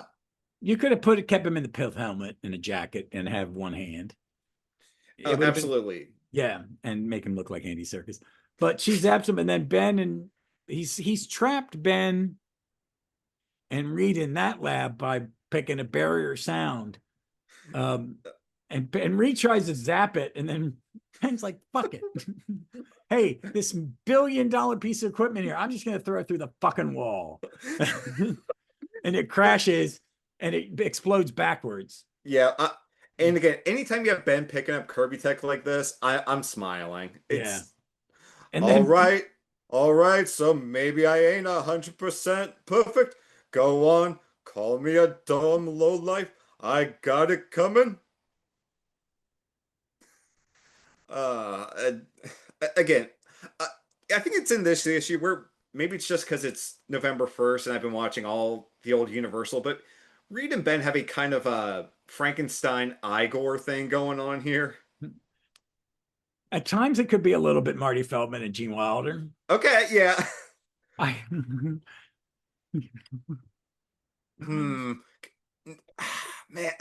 No, I gotta get my brain off that path, or we're just gonna derail for another hour. But then Ben, what is this thing he puts on Ben? I'm not actually sure, but it's somehow because it blinds Ben, but allows him to burst through the barrier. Yeah, I don't understand why he has. Is that to protect his eyes from damage, or is it I just? Guess. But it lets him get through the door, but the machine is blown up as it goes through. Yep. And then Sue tries to run away. And I actually like that. Okay, so Sue does, goes invisible, but because he's able to, Claw's able to play with sound, he can hear her footsteps, and it's like, he's right. He's causing my lightest footfalls to sound like the beating of a bass drum. And I think that's a good way to beat Sue without like having her be, the damsel in distress. He's got sound powers. You can go invisible, but I can use sound to find you because I feed off of sound. I think it's great. Yeah. And then just as he's about to zap her, Ben walks in the way and it's again like last issue with Silver Surfer and Ben. It's energy powers against pure force, and and they're fighting so much that it causes a sonic energy boom Something. and it turns off all the power, and people are bitching and moaning about their neighbors in the Baxter building again. I would not live in the Baxter. You could not pay me to live in the Baxter building. Yeah, or live within 10 blocks of it. Oh God, no. Oh crap! They lifted it to space again. Their sewage is dropping on us Oh, from space. But and then it's a 5-panel page. With Ben being zapped, the next panel the energy, then the explosion from the outside, then the people, and the way they're inked. That you can tell the lights have gone out. mm-hmm. And then one panel's about Johnny. Yeah. As and we they just and they switch back to Johnny and Wyatt, and it's just basically a little world building about. Is it they retelling us what Lockjaw is? And yeah, it's just kind of telling them what it is, and it's like Lockjaw's hungry, so they go to the world of French fries or whatever it is. what is it? Um, and then I think that's the last we see of them for this issue, and it's Yeah, just like, hey, we haven't forgotten about about this subplot, so we're just gonna kind of remind you, and we're just gonna get back to the fight. yeah. I like how he's Claw's a Black Panther villain, Yeah, arch enemy, and the FF and the Avengers. Those are kind of his things. yeah. Like, I mean, even in this issue, he basically says like, I don't so much care about the Fantastic Four. I'm just using them to get Black Panther out. Yeah, and what I like is Black Panther sends basically vibranium knuckles, Yeah. and because they absorb sound and energy. Reed just basically beats the hell out of Claw. Yeah. Yeah, I mean that's all it was, and I think it doesn't feel like a cheat that he was able to like somehow radio Black Panther to say like, hey, can you get these for me like yesterday? Yeah, it's kind of like this is pre his Amazon. It's Yeah. but I like it. And then the last pages they talk about it. They talk to T'Challa. They tied up, and then you go. Somebody's watching the Silver Surfer fly over the mountains, and it says next Doctor Doom. It won't be next, but the issue afterward. But we're going to go into the Doctor Doom and the Power Cosmic story, the first one. I guess in the Silver Surfer epic, Volume 1, these 3 panels they just take up one whole page. Oh, really? Yeah. Oh, that's cool. Yeah, so it is a real nice, and oh, God, folks, if you think we've gushed this issue, just wait till you hear me next issue or next episode. Oh, yeah. I'm going to read that a bunch of times because Yeah. I think because I saw so much stuff in these that I had missed. That it just so good. I mean, hold on. While I'm doing that, I'm pulling up the annual because unlike DC in the app, DC puts the annuals where you're supposed to read them in the main title, where Marvel does not. Huh, yeah. That's a flaw. That's a big flaw. Yeah, no, and that's an easy fix too. That seems like a simple programming. What gets me is you have omnis, you've mapped it. Yeah. And you have epics, which the epics more recently have been better mapped. Yep. Yeah, they've done a lot with these people that don't have their own title sometimes. So hold on a second. Yeah. And again, sorry, but you, I think, have turned me into a mapping nerd so heavily. It's like I blame it on watching like near mint condition and getting, because now I know I have to be careful with certain omnis. I'm not buying an epic if you're not putting it in reading order. I don't want it. Right. And that's my big fear is, even though I have the burn omnis, I'm gonna have to get the burn in epic when those finally it's because like they'll be slightly better mapped in my OCD well, maybe brain. not, because they're pretty good mapped. I mean, that's everything. Yeah. Everything he wrote or drew. Mine is just, it's only like they stopped in the last epic before the first. It's only like 3 issues. It's weird, so I'm gonna have to buy that. I think what I'm gonna do is just buy those epics that go in between. Just have overlap in that way, because I sold my Death and Return of Superman because I saw how much was double dipped. Right. That I'm just, when volume 3 comes out, it's going to have, if it stays the same size, it will be just what was left in that epic.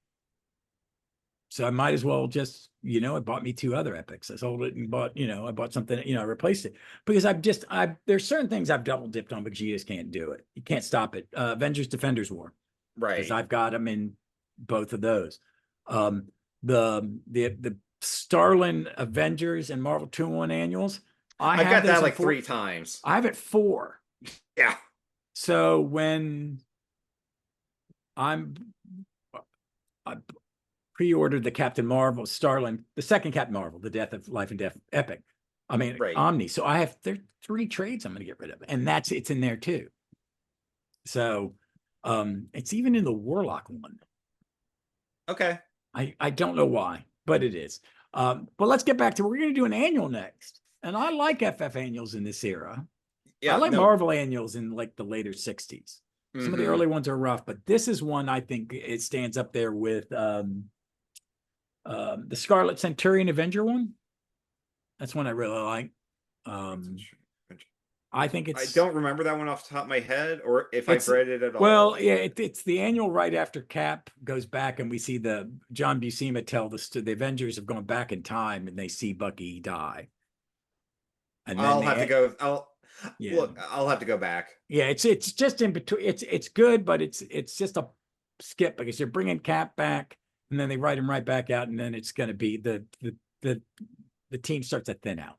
Gotcha. But it's good Don Heck. Okay. I think it's good. Yeah, it's good Don Heck art.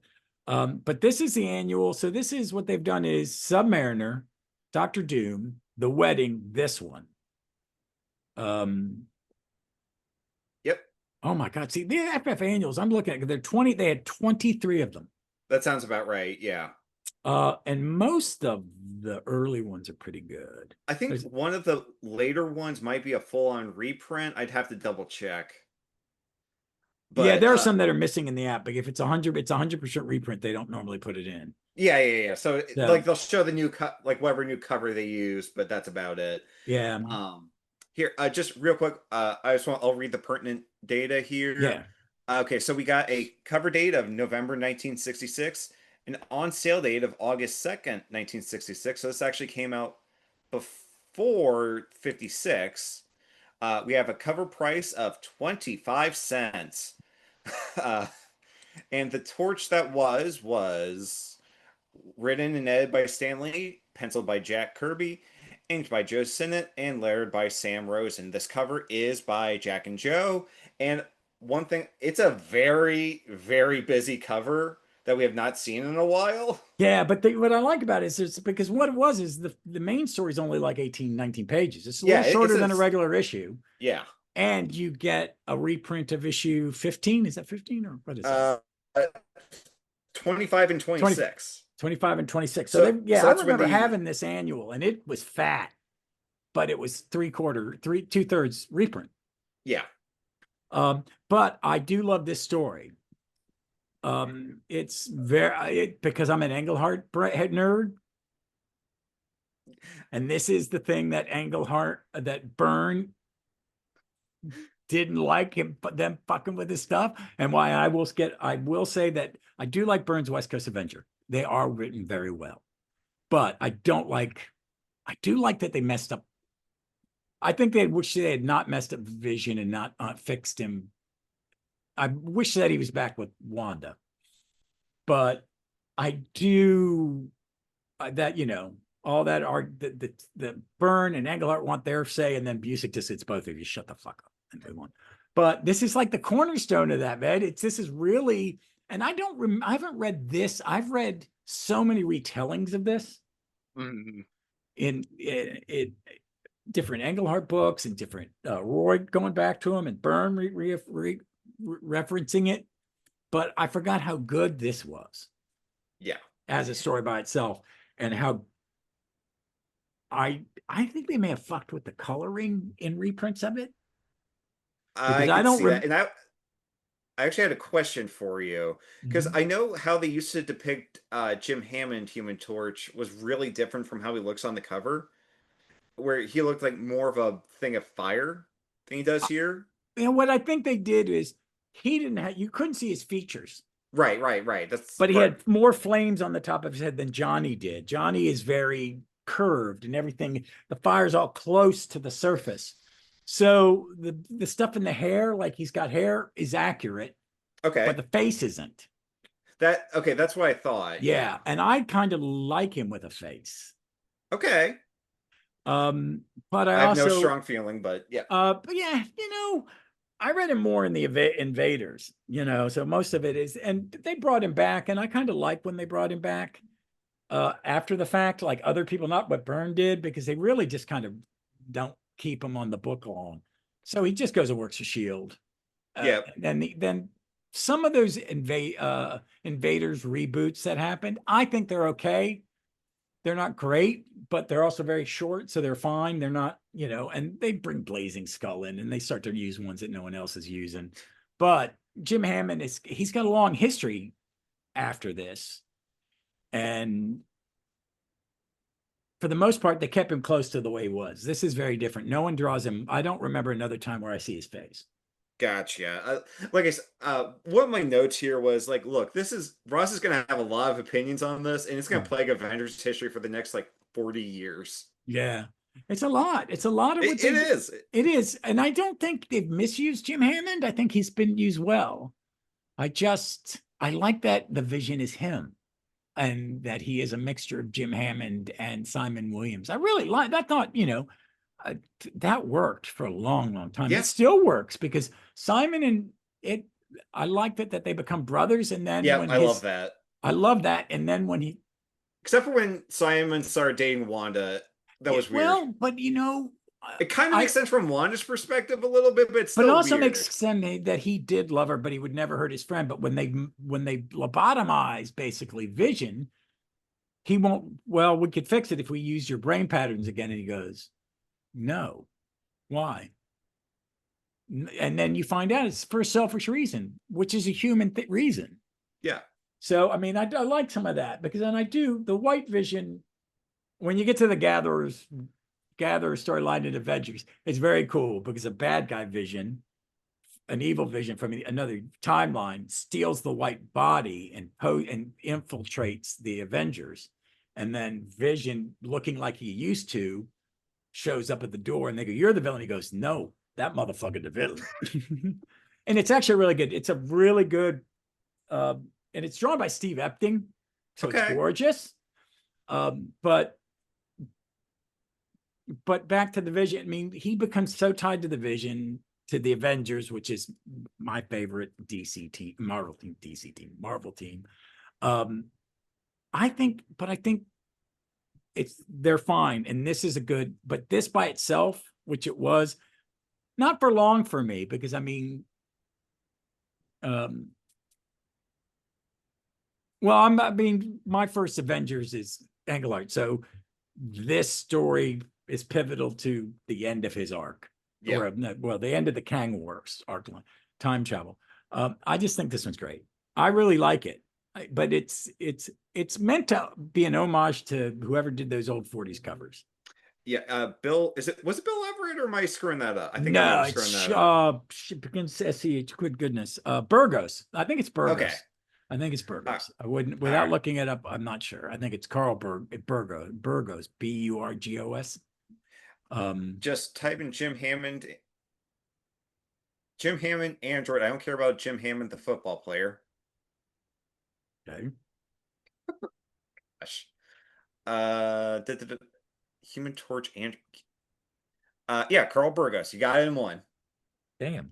All right. So there are there's some brain cells in the back that aren't locked. At my job, I have to learn things, and now I know so much about elevators that it's taking up space in my head. I know what you mean. Yeah. So I like this cover. It is big, it's flashy, but it's like these were like a grab bag for a kid.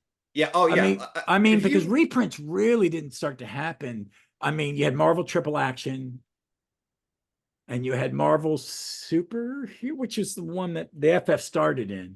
But that was the only way you got early Avengers and early FF. were these reprints in annuals and stuff. Like, and it's why I love the 100-page DC's 100-page Giants, because you got a new story. It's a little shorter than a regular story, but then you would get an All-Star or 7 Soldiers, and then you would get an old either Brave and the Bold team up or an old Justice League story. And this one, you get one of the most important. You got the 2 Torches fighting, so you get a famous 2-parter where it's Ben and the Hulk fighting. Yep, which was one of the best Ben Hulk fights too. Is that the first one? No, it's like the second, I think. Okay, yeah, that's right. Because the first one's like okay. The second one's great. Yeah, because that's the one where they're really going through New York and the Avengers kind of show up for no reason. Yeah, I do like that. But the nerd in me. So I like that. Well, so what's the permanent? Oh, I had already read that off. Okay, earlier. okay. So we can go. Can we go to the splash page? Yes, we can. I love the splash page. Again, I don't understand why Jack said he didn't like doing horror, because he does it so well in that Quasimodo face alone. Oh, and Quasimodo you really understand his psyche in this, man. But the thing about him being immobile, and it's like the man in an iron lung. Mm-hmm. He's such a tragic character. And the Thinker is just an asshole. This is a great use of the Thinker too. It is too, because he just doesn't care. No, he hasn't. Real quick. I know, folks, I know this is a tangent-heavy episode. Ross, quick yes or no. Has Quasimodo ever fought or teamed up with Arnim Zola? I think he has. Okay, that to me makes sense. It's like you would almost have to. These guys have very similar I would MOs. think they met. Yeah, been in some big team. I don't know, but I love Quasimodo. Yeah, it's so good here. He's one of my favorite. He's such a good character. And when you use him as a tragic character and you give his mobility, you rob him of mobility. It's just because it happens a bit. But I love him in this, and it's like Thinkers want. This really looks like the space-time visualizer from an early Doctor Who in the 60s. Oh yeah, it does. Yeah, it does. But where they can dial back and they watch the Beatles sing. And this one I like it because she gets floating heads. You got the 3 of the Fantastic Four and Quasimodo and Wyatt Wingfoot around on screens around the main screen where it's Jim Hammond and Johnny fighting, and then you get the Mad Thinker turning it up to 11. And it's a great picture of the Thinker. I like the Thinker when he's a little bit grotesque. Yeah, and he's got the long hair. Yeah. And it's just a great splash page, because then you're going to go into them reading fan mail. This actually felt like a bit of a throwback to some of the much earlier issues. Yeah, I thought the exact same thing. That thing that like every 2 or 3 issues are reading mail, and it's very cartoony, but it's a little bigger. And Reed's like, this becomes a reoccurring theme for Reed is, well, this is expensive. Yeah. Ben's like, all the letters are from for Johnny. They're not even anything from Yancey Street. And Reed's like, count your blessings, Ben. At least there aren't too many bills. It's cheaper for us to fight villains than to let you get spare time on your hand, honey. Oh my God, you sexist bastard. Reed, I try to defend you, man. Then you say stuff like this, and I can't. And then she just kind of, I spit in his coffee, Sue. Just a little. Just a little bit. And there's a letter about the original Human Torch, and Reed's going, oh yeah, I saw him fight in the war one day. That was only 20 years ago. What's the age? Let's not start doing the math here, because yeah. But you think about it, this is 66, so they're saying it's the exact number of years back. Yeah. So here's the question. So, what's the over under on this story being generated by Roy Thomas getting in Stan's ear, Stan or Jack's ear? Maybe a little bit. Maybe they talked about it. Maybe in the letters. I'd have to go back and look at letter pages. Yeah. Or see what the reflection, when I go a couple issues ahead in the Omni, I'll see if I can see references to this annual, because I bet they say something about it. Wait a minute. Is there a letter? Is there anything in this? Hold on. I'm going to skim through all the pages, because it doesn't have the reprint stuff in it. It just has the news story. Which makes sense. Yeah, which is fine. I get that. Makes sense. I do like that I can get to the page panel better on this app than on the DC one, but it also moves faster. But it's but But yeah, I think there has to be. I'll have to do a little homework on Yep. that one because I'd like to know, because this is also Lockjaw where he brings back Wyatt and Johnny. And this is where he falls on the sofa crying. I don't want to pick on him, but Johnny. It's no, like you said, this is very, dude. Look, I was 17 once too, and girls broke my heart all the time. Yeah. But you gotta move on. Yeah, a little bit. Um, and I like how they show up, he's crying, they try to feed Lockjaw, and then he zaps Like away. a gallon of milk, like a bucket of milk, and I'm like, you gotta hope he drinks that whole thing because that's No, gonna it's not milk, it's cream soda. Oh God. It's like, wait a minute, wait, you do it. What's up? Okay, look at the size of that bucket of milk. Oh, it is milk. Okay. And you used to complain when I asked for a second helping of cream soda. Yeah, he would be a cream soda drinker. Yeah, that actually makes sense. But it's like still a gallon. You gotta hope he drinks that bucket of milk quick because that's gonna stick smell real bad. No one else is drinking it. Put his tongue in it. God. He convert. I like it. Lockjaw converts the food he devours directly into raw power by drinking that much milk too fast. He probably left because he was a little lactose intolerant when I get out there before he let one rip. Oh God. Oh God. Yeah, I have a hound dog. I don't want to imagine what Lockjaw is like. So, but then we go to the Mad Thinker, and he's pulling the android. He's pulling the android Human Torch. Yep. And we get to see a retelling of his origin. It's correct, but was he always green in the original? I thought he was red and yellow because I know like when Johnny changes his costume, it's an homage to him. To him. So that's a good question. I'm not sure. And now I'm thinking is Frankie will be the granddaughter of Horton here. So yes. Yeah. Which is kind of which I like. Oh, I do too. I think the costume looks very golden age. They make it look a little more clunky. I don't think it was that clunky in the original appearance. Probably not. Just kind of see if there are any notes or crazy things. No weird things about Jim. I was hoping there'd be something about the like uniforms. The costume was. Oh, wait a minute. Wear uniforms. All right, but yeah, I don't know. I'd have to go look. But it may have been something that was reprinted. Or differently, and if they're honoring the original coloring, I could see them changing the color. Yeah. But they don't change the origin at all. The concrete, the explosion. Okay, yeah. Like I've never read like this at all. So you've never read a reprint of Marvel Comics #1? Nope. Oh wow, it's really pretty, man. I'm sure. It's just never have. Yeah, but that's exactly, you're not missing. That's the exact same. That's it. That's like almost the same number of panels. Okay. Yeah. Yeah. So it's golden age. What was I expecting? Yeah.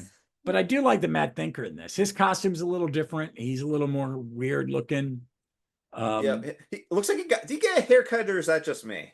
Yeah, he got a haircut at some time. It's less, he's got a Gidget haircut right now. I meant to say it. I just barely get that reference. He's got it way. He basically Sally Fields when she was Gidget. Yeah. Before she was the Flying Nun. Which was before Ryan the Frog from Smoking the Bandit, which is where I think of her. Yeah, well, no, she did all that, and then she won 2 Academy Awards because she was, people started to realize that, damn, you like me. Pretty good. You really like me. No, she thought it was a fluke, man. A lot of one-time Oscar TV people who win Oscars go, hey, shit, that was it. That was my only chance. That's my one. And they were like, no, now you've won because that's a amazing performance. You get another chance. I mean, I'm a big fan of Sally Fields. I rewatched Lincoln a few weeks ago. Oh, that's a good movie. Shit, God. It's shot here in Richmond. Yeah, I think you've told me that. Yeah. It's fun. But let's get back. I like this. It's another 4-panel thing where you have Jim and the Thinker, and then you have Johnny looking for just trying to either find Crystal or Lockjaw, whichever comes first. Yeah. So he lands in the desert. Okay, I'm not far from another human round. I'll have to rest for a while to allow my flame to reach peak fish it then, because I'm going to need every ounce of blazing power I can muster. Why is he doing this? I don't really, yeah, it's just like, but I got to find some isolated spot where no one can be injured. Is he just literally just blowing off steam here? No, I think it's like I can't hang around doing nothing, waiting for the fool dog to help me find with Reed. While Reed said he's Lockjaw's powers, I've got an idea of my own, but I'm itching to try. If it works, I may not manage to break the human. I may yet. Oh, he's trying to see how much power he can generate. Okay, there you go. That does make sense. So And sorry. he just happens to land right near where this cave is for the original Human Torch. There we go. There we go. And I like the tornado. Because that's he created a vortex of intense heat inversion, which Johnny will learn to do. Yep. I like that Jim's bigger than he is. And notice it's like it's not cartoonishly bigger, but no, you can tell. It's two people, 1'6'3", and the other's like 5'10", and perfectly normal. But I love this fight scene. And page 9. Oh God! Like that's where that's the big moment for the issue. Yeah, it's just them just exploding. This battle. And that's what I'm thinking is I think I may have only read this once or twice, maybe this version that I've just read retellings of it. But I like the way he looks. I don't mind the face on him, but because he does look, they make sure that they don't look alike. Yeah, because if Jack drew them alike, this issue would not work at all. But yeah, no, like it's noticeable. It's not like God, what's the word I'm looking for? It's like Johnny looks like Johnny, but Jim looks different enough that it's easily telling. And part of that, I think, has to credit to the colorist here. Yeah, I also think some of the muscle definition on him is a little more pronounced. Yeah, because Johnny, they continue to say he's bigger than me, stronger than me. Here he has more friends among the Fantastic Four than I do. But he's got more experience too, which is kind of the big thing that keeps Jim on the upper hand. Yeah, I like also that the Jim's power is limited too. Yes. So they get under. I don't understand why he's in his underwear and white socks. It's like, did he jump out of the? Could you give him some clothes, Thinker? Well, he had clothes. Then the Thinker took them off. Do we need to call HR Thinker? Oh boy. Oh boy, do we. But I like it that Jim's doing it. It's like I have to fight you. He'll destroy me again. But I've just come back to life. So he sees him as living, and Johnny's like, oh, he's just an android. That's the Thinker's, expertise. Right. So, which again, credit to them, not having it be, Dr. Doom found the Jim Hammond. Yeah. Oh, and he mentions the Mad Thinger, and because of Quasimodo, because have the Fantastic Four fought Quasimodo? No, I think this is his first appearance. Oh my goodness, is it? I am 99.9% sure. Oh wow, I was thinking he'd been around. No, is great. He will show up again in the future here. Well, yeah, but that's cool. I never realized that. I just assumed he had been around, and I just had never read his first appearance. Oh wow, and I like it. So they basically blow up a mountain. Yep. And then the Thinker goes, I can't see him. I'm gonna, so he leaves, and then he leaves Quasimodo alone. Yeah, and this is Quasi's first appearance. Oh wow. Well, that makes it even worse because I feel sorry for Quasimodo. Yeah, I really do. But he's you like him as a character, don't you? Yeah, no, because I can't I've seen him a couple of times, and granted, they're all kind of blurring together a little bit, but he's a really good villain. And again, part of it is just that weird, ugly Jack design. Yeah, why does his face look like that? But he needs, that's what AI's true face looks like. Yeah, that's what it is. But they bat, and then they get back to battling, and one of my favorite bits is the Thinkers yelling at him and going, "My greatest mistake was giving you a name. I should have merely referred to you as quasi-motivational destruct organ instead of shortening it to Quasimodo. And it's like, okay. Yeah. You're a jerk thinker. Ah, Uh, but yeah, no, the firefight between the torches, really good. I love the kind of the fireball Jim is cranking up. oh yeah. Um, he nails Johnny with it, and then they're fighting, and then I can't. I like Johnny's trying to look at it. If it's the thinker you're afraid of, he's my enemy too. We should be fighting together against him. Why don't you let me help you? I cannot be helped while Quasimodo lives. Um, So so good. and Ben uses asbesto. I wish I had my asbesto solution on my gloves first. Yeah, Yeah. that can't skin cancer you get later on would be great. Uh, the amount of times we've read asbestos in this, it's just like you would all be dead, and it's not from the cosmic radiation poisoning. It's No, just it's from just 1960s. and all the lead like in Superman. It's like, Oh God. but I like it. Lockjaw's gotten them there, and then he takes them to the hideout. Yep. So it's like, well, again, I mean, as soon as the four show up, like Matt Thinker clicks the button to get Quasimodo in the action, and then Thinker bounces because he is not a physical threat for these guys at all. Oh yeah, he's on out bail. He Yeah. takes his. The bubbles behind him. Oh, it's like what is it? He shoots out of an aqua chamber, I guess specifically so neither Human Torch can follow after him. Well, I was thinking, and then he I- dies again. Well, like, or they leave. What like Wyatt? But what of the android?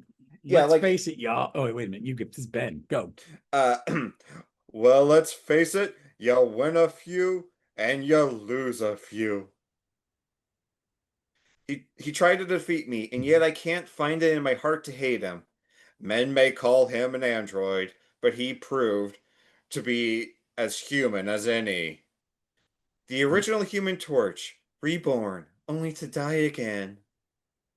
Oh, and then we get Lockjaw's about to leave, so we need to get Johnny and Wyatt back on the search Yep. So because just in in the case the next kid, issue, they found a reason for them to jump into this annual and then jump back because some places I've seen this where the annual goes after the next issue, which makes no sense. right. So it does fit here, but I like it, and I like Quasimodo. He's just there at the end. Master, come back! Don't leave me alone. Like I've served you well. You taught me to think, Master, to understand. But I am able to feel as well. My circuits are fading. My thoughts are growing hazy. Master, I want to be human just once before I die. I could have succeeded where the android failed. I could destroy the Fantastic Four. All right, we're gonna see you again. Yep. And you're going to be a foe for, let's see, Captain Marvel, Beast, Oh, he's a big. Hawkeye, Oh yeah. Grom. Yeah, he gets a good him and Okay. it's doesn't he work for Maddock? I Madrock? think at What's it? some point. Yeah, he works for AIM at some point. I love it. I think these are really four. I was just they so beautifully drawn.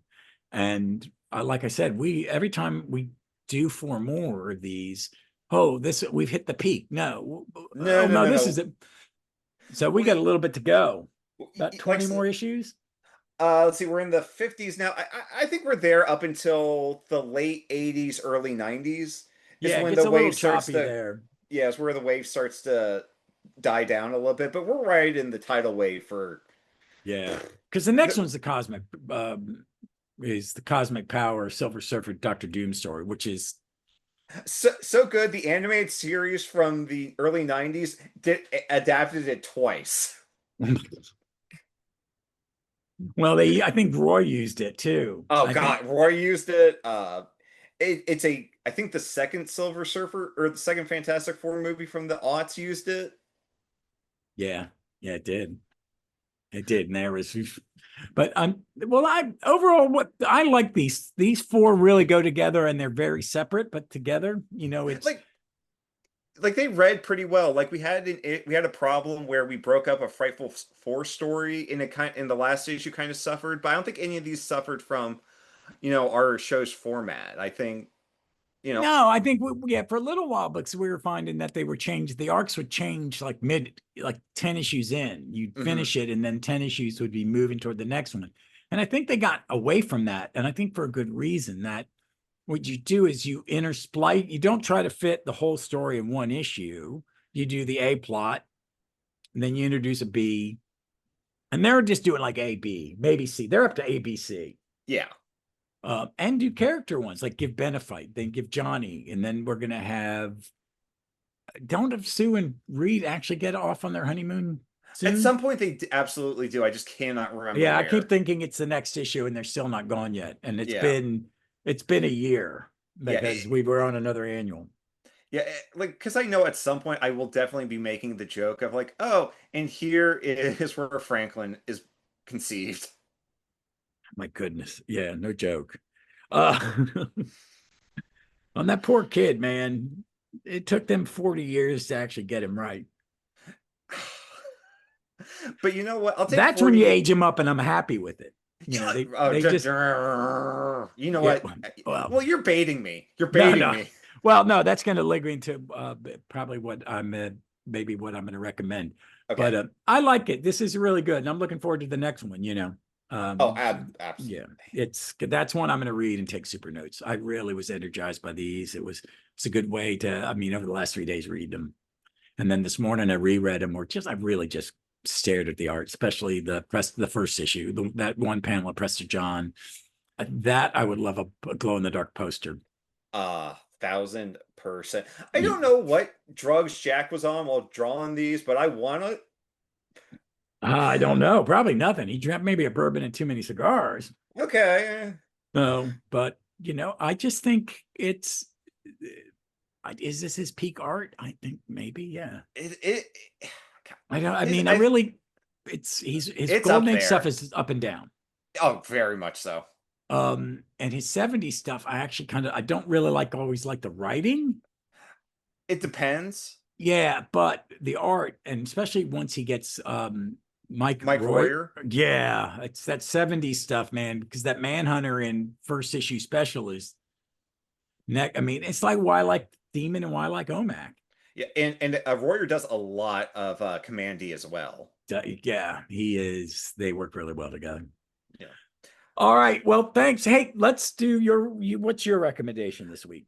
Okay, so folks, now that I'm finally kind of moved in, and I'll spare some of the drama with that aside, but I finally caught up on the new book by Ed Brubaker and Sean Phillips. It's part of their criminal series. It's The Knives, and as I'm now saying this, it's like, oh, it follows a recurring character, Jacob Kurtz, of course, named after Jack Kirby, Uh-huh. as he deals with trying the Hollywood system and a lot of fallout from that, as he cannot escape the criminal underworld. Even though he is a fairly not criminal, he just can't escape the vortex. And along with a former with a friend's adopted daughter in her trials and tribulations, again dealing with the criminal underworld as we get some Teague Lawless. It's really good. You don't need to read any other criminal before it to get what's going on. It gives you everything you need to know. Sean Phillips just knocking it out of the park as always. And Jacob Kurtz is very clearly a double stand-in for both Sean Phillips, who just draws him as a younger Sean Phillips, and Ed Brubaker for all of the crap he's gone through dealing with Hollywood. As I think Criminal's about to be adapted into a streaming show. So Well, that's definitely cool. recommend. I mean, I read, adaptive stuff. It's easy to adapt. Yeah, It's I haven't bought any of the criminal. I'm not always been a Sean Phillips fan, but I see the art in that and go, this is maybe the type of comic I'll like his art in. Because I mean, okay. he did some Iron Man and stuff, and it just didn't No, no, didn't no. click. Yep. So from from this duo's pairing, Ross, I would recommend. I think it's one of the criminal trades is a Archie parody that really works. The Fade Out, which is a very 1940s Hollywood story. Uh, Bad Weekend, which again, another very heavy comic book meta reference without being overwhelming. Wow. Just like I'm gonna have a bookshelf full of just their hardbacks, and I'm fine with that. It's a different Uh, characters in each one. like there's characters, it weaves in and out. Some characters will get more focus than others, but you never need to read it in like publication order or anything like that. Oh, So that's cool. that I that like when a series is like that. yeah, Kind of like that's Astro City is, where if you read it, certain sections, you don't have to have read it all to understand it. Maybe that that's one long 2-year arc they did. uh, Yeah. yeah, yeah. Outside of like what was it, Dark Ages? I think. Dark Yeah, Ages. I like Dark Ages, but I he did just too. a geek, but he It was wanted to tell long. the 90s stuff in a time travel kind of way. I liked it. Yeah, I liked it. I do too. Uh, But yeah, so definitely the Knives. So is that the latest one? check that out. All right, I will, because it's on I've got Graphic Comics, the app on my pad. So when I want to read some indie stuff, I can see that. I Yeah. mean, I read the Red Shirts, which is basically it's a Star Trek comic with like 12 red shirts on one mission, and you Okay. think one character's gonna be the lead, but as the issues go on, they get X'd out as they die. Oh yeah, it's fucking great. Okay, let's It's check that really out. I think Lanning and Cantwell, who do a lot of the IDW Star Trek, Hmm. most of their stuff is excellent. Okay, The yeah, I've year read a little bit of it. the year 5, I've got that and I really want to get the Star Trek starring Cisco on the Thaddeus. That it's a Greek myth name, and he's got Scotty's the engineer, Shag or whatever his name is, from Lower Decks, the security Oh, officer. Shax. Yeah, because they had Oh, okay. yeah, I because think I've got this the first trade that might lead into that, yeah, and he I've got comes to get in the caught. second arc. It's great, and Okay. they at the end of the story, you find out how he got there, and that single issue won best single issue Eisner last year or 2 years ago. Wow, And for a it's Star Ryan and Trek. it and it's Wow. and the one shot was written by Ryan North. Because Ryan Okay. North wrote the first like series of Lower Decks comics. Okay. That makes perfect sense. Yeah, he wrote humor comics before FF and stuff like that now, because they realized he could juggle characters, and they're good. I would like to get all those, and IDW hardcovers are really nice. They're this kind of the square bound, and they're good size. They're Yep. not oversized, but they look good, and they're designed well, because the covers to the year 5 are really good. It's like very mushy at times, but my recommendation is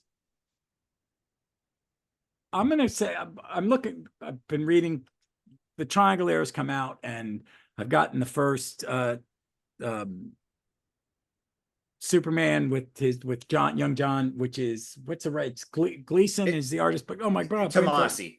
Tomasi, I really am digging it. And my buddy Ken went to um Ollie's, and he found me. A few weeks ago, he gave me. They got real cheap. Was the gallery edition of Jim Starlin's Warlock, which is probably his best art. It's better than his, and I think it's his best. Really do think it's his best. But he also got me the middle of the 3 oversized hardcovers of Jurgen's Superman Action Comics, which has young John in it. So Hmm. I found the other 2 volumes, and then 1000 oversized, because that's his ends with 9.99, and then the 1000 came out.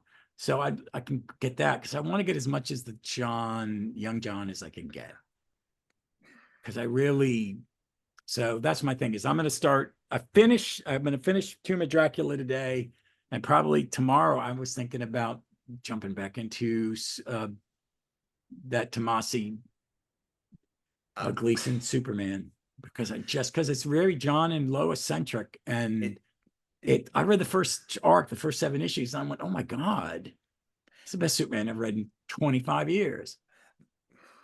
So I'll never. Okay. dude, I'm as angry as you have, and I've only read maybe 25 issues and seen the cartoon. Yeah, I'm angry at Bendis and Didio for starting it, and Tom Taylor for just not, because they ditched everything else Bendis did. You know what? Screw it. I'm sorry. There's been nothing of John Kent since his age up that has made it worth it. He's not the same. He's not even the same character. It No, does he's not not. track at all. He's boring. This is a boring hit. Aged up John Kent is a boring Superman. I don't care if we're at a point where he's been aged up longer than he was a kid. I will never get over it. This is one of my lines in the sand that I will not cross. I feel I've read so little of it, and I put this as why is the Beast in the not in the fucking Avengers? Yep. Why did you? You screwed up one of your few good new Because characters. you had to kind of rejuggle it 30 years late, 20 years later, because you did such a you just picked at him and was like, why stop it? It's Hank. Maybe make him a little. I like it when like Morrison and them. I'm the reasonable one Yeah. because I'm super intelligent. You are not. And I don't I like him as the older hero teaching the younger ones. If that's what you're going to do with him in the X-Men, I am all Fine. for it. That makes sense. But it's like you haven't read Exiles, have you? I know I haven't. Well, they But kind of do that with Morph. Morph is the X-Men who joins the Avengers, right. and he's lovable and he's the heart of the team. And it's just there's no reason to do it. And I think they've done that with Jonathan. I know I'm as angry because I'm like going, I don't even read it. And the things I've read with him in it, the stories are okay, but he is duller than dishwater. He's not optimistic. He's generic. He It's it's really like rough. it is, and it's like, look, I don't have a problem with John being bi at all. No, that's totally fine. But it's like you haven't done anything interesting with it, and you can't. And now you kind of like pivot yourself, like because if we DH him, it's like, well, you're erasing a bi. And it's like, not really. No, you can still like, Oh, you can they still don't even know what to do with him. They put him in no. Secret Six, which was terrible. The Secret That's Six was dumb. I didn't even read it. Couldn't bring myself to read it. I wanted to hope it was better, but it wasn't. Ugh. I was hoping it was better because it had, but just inserting him, trying to find a place for him is just stupid. He's terrible. He's dull. I And mean, and I'd like the expanded Superman family. I don't yeah, mind it that you can read a Supergirl book or you can read the yes, Super hyphen man from China and all that. And I like the Chinese Superman. I did like that book. It was okay. I would rather see that yep, Superman, like it's like the Batman of different countries. Okay, that's fine. it's fine. Yeah, But yeah, but but my recommendation is yeah, anything with him. And I like Dan Jurgens. I don't think he could fuck up Superman. I think he's written Superman before, yep, and he's probably in there to clean up a mess. yeah, because I dropped. It was a period where I was out, and basically, this was what Jurgens, Tomasi, and Gleason were all doing was cleaning up a mess where like Superman had basically shaved head pretty much, t-shirt and jeans running around, and his like identity was public, and no one was fucking reading it. It's that, Is it? yeah, and it's Morrison. It's not It's no, bad. no. It's This is years after after it, yeah. Morrison, Oh, okay, I got you. Yeah, I really think when they had to kill off the new 52 Superman and replace him with the pre 52 which is Superman, where that yeah, and I like that because I've only read the first 7 issues of the Tomasi stuff, and he's still pretending to be the dead guy, right. and they live in a different town in Kansas. It's such a good No, arc. but it's like it makes him a family. It's humanizing the character. That's what makes Triangle Era so good. Yeah, and I am like 30 issues. There's a sale going on that I'm gonna go to after we're done recording, but it's like I'm like 30 issues away from having a complete Triangle run, and I'm just gonna go through it. I'm gonna go nuts at some point, but I'll go through all of it. Oh my God, it's a lot, man. Because how many Triangle issue omnis do they think it's going to be? 4 or 5? Oh, probably. Because it was a decade, wasn't it? Yeah, it was like a solid deck. Like, so the numbering went through at least after 9/11. Yeah, it's good 10 years. Yeah, so So then they dropped it. Then they brought it back for World of New Krypton, which I'm glad they are doing an Omni of that because that's kind of where I came in. is that right before it? Is that between Exile and? Oh no, World of New Krypton. That's 2008-ish. Okay, okay. Well, And that lasted like 2 years. I'm gonna get Superman either in Compendium or Omni, depending on what comes out first. Like I got World of Tomorrow, compendium, Yep. the Loeb stuff, which is fucking great. Yeah, I have. I've read. Yeah, Yeah, that's but good. volume, they're going to do World War III Prelude.